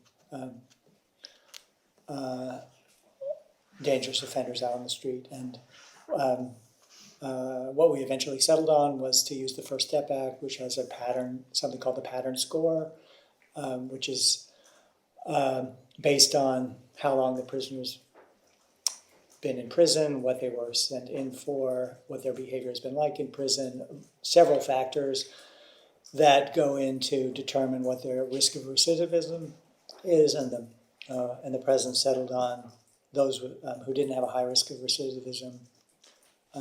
So in other words, they had a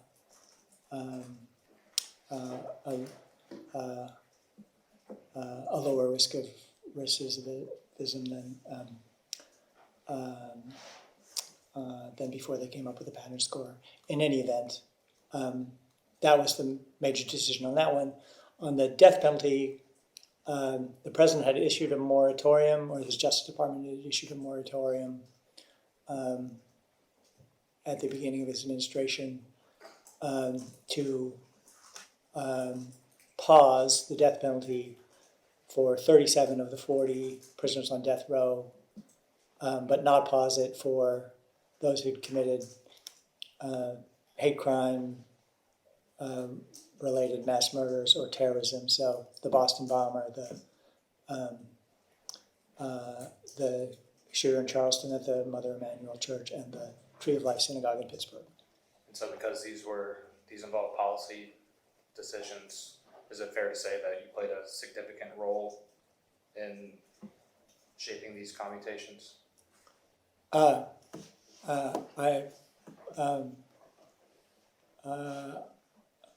was helpful. Most of my contribution in that was to the getting the balance right on nonviolent and recidivism, but I was present for all the discussions of all three. During President Biden's term in office, did you ever witness him trip, stumble, or fall?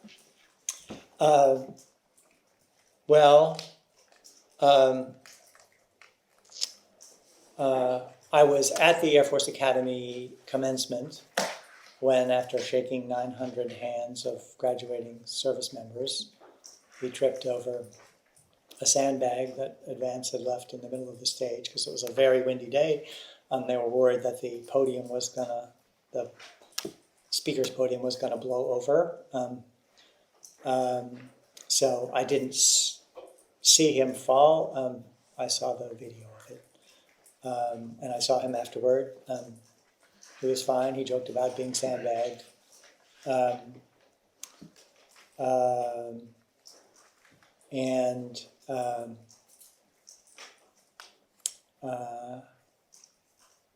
don't remember being there to witness him tripping on the stairs of Air Force One. As I've said, I've tripped on those stairs plenty of times. That's about all I have. Who else on White House staff was present when the president fell at the graduation ceremony? So we had a whole group of travelers. I'm not sure I can commit them From all. senior staff. Annie was there, as I recall. I don't remember who was there from the communications team, whether it was Corrine or Ben LeBolt or Anita. It was just a regular graduation. Recognizing that you didn't see it yourself, you saw it on the screen, how did people react when he fell? Well, he was fine after, so that was our main concern. We knew that the press was going to make a lot of the video, but it was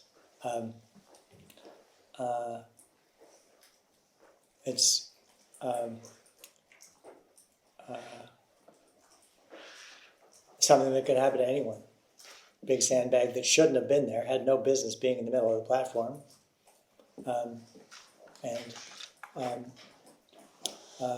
He was unlucky enough to trip over it. So he didn't receive any medical attention or anything, did he? I don't know, I wasn't close enough to the actual scene, but Do you think it would have warranted medical attention? I don't recall whether he been injured in any way. You helped President Biden prepare for the 2024 State of the Union, right? Yes, I did. How did you help him prepare? If you could briefly explain. Sure. I was in charge of the State of the Union process all 4 years. I've worked on 17 State of the Unions. I was involved in talking with him multiple times about what he wanted to say, what he wanted to propose. We had, as we always do, we went through multiple drafts with him. Worked with him at the White House, and then we had a few days at Camp David to finalize it. Who from senior staff was present at Camp David for that? Mike Donlin, Vinay Reddy, who's the chief speechwriter,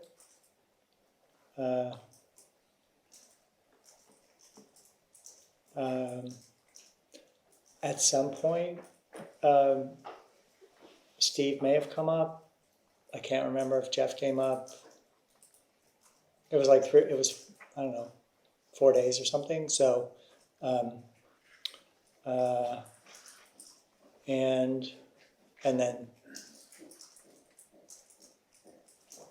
there would have been somebody else from comms. Was Dr. O'Connor or anyone from the medical unit present at Camp David? I don't remember. But there would have been, I believe there's always someone from the medical unit who travels with the president or is stationed where the president is stationed, but I don't remember if Dr. O'Connor was there. Do you have any knowledge about the medical care that President Biden received in the weeks or days leading up to the State of the Union? I do not. Do you know if in the weeks or the days leading up to the 2024 State of the Union, White House staff discussed the need to medically treat the president so that he would be able to deliver the address to the nation? No, I don't remember anything like that. Do you know if in the weeks or days before the 2024 State of the Union, President Biden took amphetamines or stimulants or steroids? I don't know anything about that. I'm going to ask you about a few quick incidents. On March 26, 2022, soon after Russia invaded Ukraine, President Biden spoke in Warsaw, Poland. He stated, "For God's sake, this man cannot remain in power." White House aides reportedly rushed to walk back President Biden's apparent call to oust Vladimir Putin. Were you consulted about this incident? I wasn't there. I wasn't consulted. On May 23rd, 2022, speaking alongside the Japanese Prime Minister in Tokyo, former President Biden was asked, "Are you willing to get involved militarily to defend Taiwan if it comes to that?" Biden responded, "Yes." The reporter responded, "Surprised? You are?" And President Biden stated, "That's the commitment we made." Were you consulted about the president's statement, which appeared at odds with the long-standing U.S. policy of strategic ambiguity? No. The last of these. On June 20th, 2023, President Biden attended a fundraiser with Governor Gavin Newsom in California. During the fundraiser, President Biden called Chinese President Xi Jinping a dictator. Were you consulted about this incident? I was at that event. And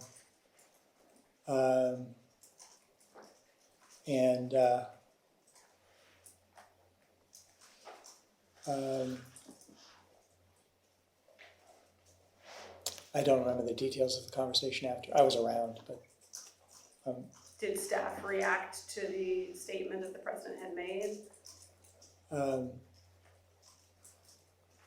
I don't remember. I think that just if it was probably, you shouldn't have said that, something like that. Do you believe that President Biden was in command of himself when he called Yes. Xi Jinping a dictator? He sometimes says things that that he didn't mean to say. Do you have any knowledge of President Biden's political advisors weighing in on whether or not Dr. O'Connor should conduct a cognitive exam of the president? My only recollection of that issue is when the president was preparing for an interview with George Stephanopoulos, the comms team said that that question was going to come up.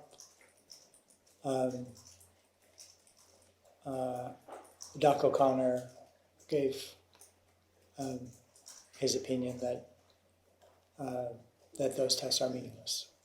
That's right, that. Those tests are meaningless.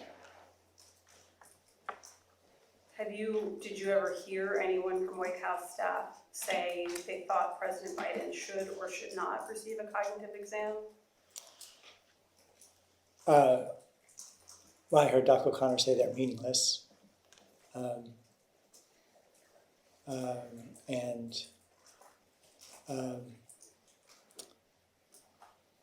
I'm not a doctor.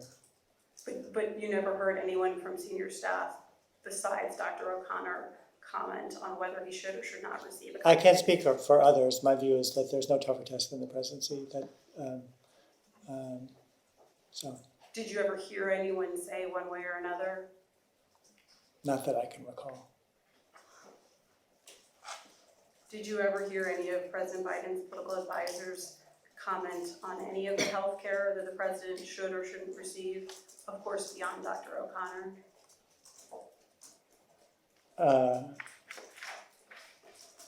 I don't believe so. Neurologist Dr. Kevin Kennard visited the executive mansion 8 times in 8 months between 2023 and 2024. Are you aware of those visits? No, unless they've been publicly reported.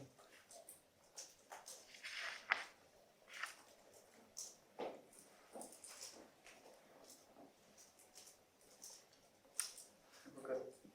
Well, off the record.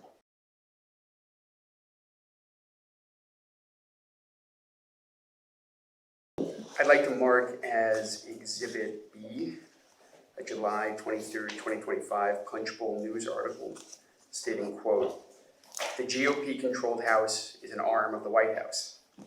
We don't want to harp on this for too long because it's so evident if you're a Congress watcher. Under Johnson and Trump, the House simply isn't an independent branch of government anymore. Whether it's on Russia sanctions, the Jeffrey Epstein files, or voting for a $5 trillion debt limit increase, House Republicans do whatever Trump tells them to do." I'm marking as Exhibit C, a Truth Social post by President Trump in which President Trump describes the use of the Autopen during the Biden administration as, quote, "treason at the highest level," end quote, and writes that, quote, "something very severe should happen to these treasonous thugs." That social media post is dated on May 20th. 2 days later, Chairman Comer sent around his first round of letters requesting transcribed interviews in this matter. also like to enter for the record as Exhibit D, a presidential directive directing the White House counsel to investigate in coordination with the Attorney General and other agencies the matters involved in this investigation. That directive is dated on the same day that Mr. Reed received his letter from Chairman Comer.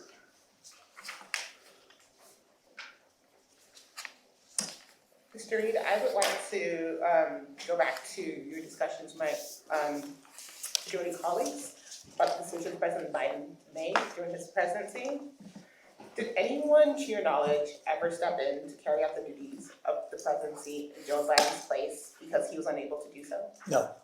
Did Hunter Biden ever carry out presidential duties on his father's behalf? No. Did he ever make official decisions for his father? No.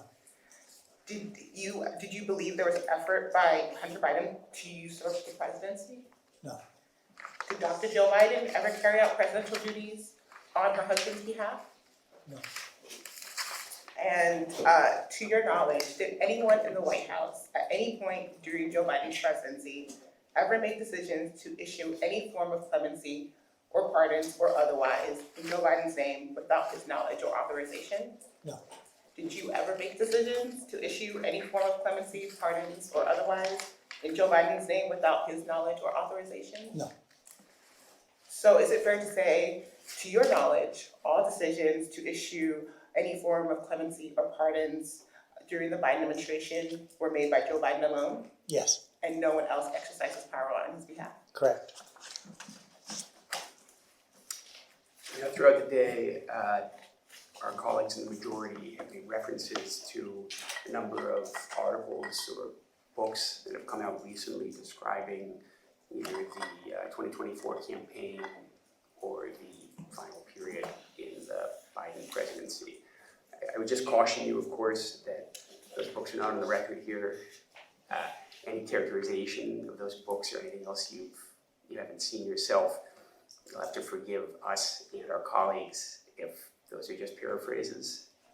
Same thing with any rules that were read to you about the rules of the House, whether or not you answered yes or no.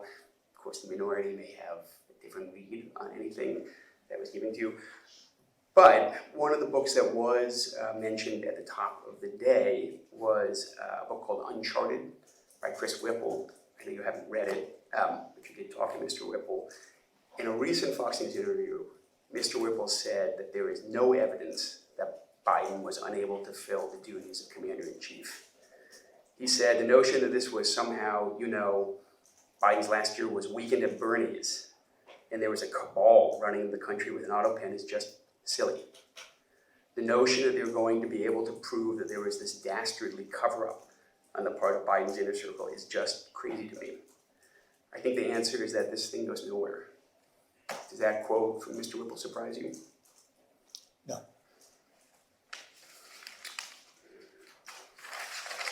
Now, I think there were some comments throughout the day about being asleep or being sleepy or that kind of thing. I know you've been around long enough to know that there's sort of a perennial story in Congress about members of Congress falling asleep. Very recently, there was a story about a 45-year-old member of the House falling asleep during a markup of the recent tax bill. A 40-year-old member of the House falling asleep after a markup and missing a vote. The other thing, too, is that during the last hour, the majority took some issue with some comments by President Biden calling President Xi a dictator, or saying that President Putin of Russia should not stay in power. Did those comments change your view of President Biden's fitness for office or ability to do the job? No, not in any way. Now, the majority's letter to you mentions White House staff possibly usurping the authority of the Commander-in-Chief, of President Biden's authority. These terms are not defined in the majority's letters to you or anybody else, so I think we should walk through Article 2 of the Constitution. I have a copy if you'd like it, but I think you can just bear with me. Did you personally act as Commander-in-Chief of the Armed Forces? No, Did you personally grant reprieves and pardons? no, Did you personally make any international treaties? no, Did you personally nominate and appoint any ambassadors, no, cabinet secretaries, No. judges, no, or other Senate-confirmed officials? no, Did you disguise yourself as President Biden and deliver 3 State of the Union addresses? no,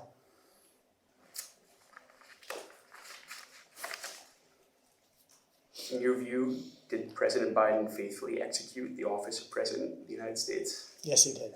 And in your view, did he, to the best of his ability, preserve, protect, and defend the Constitution of the United States? Yes, he did.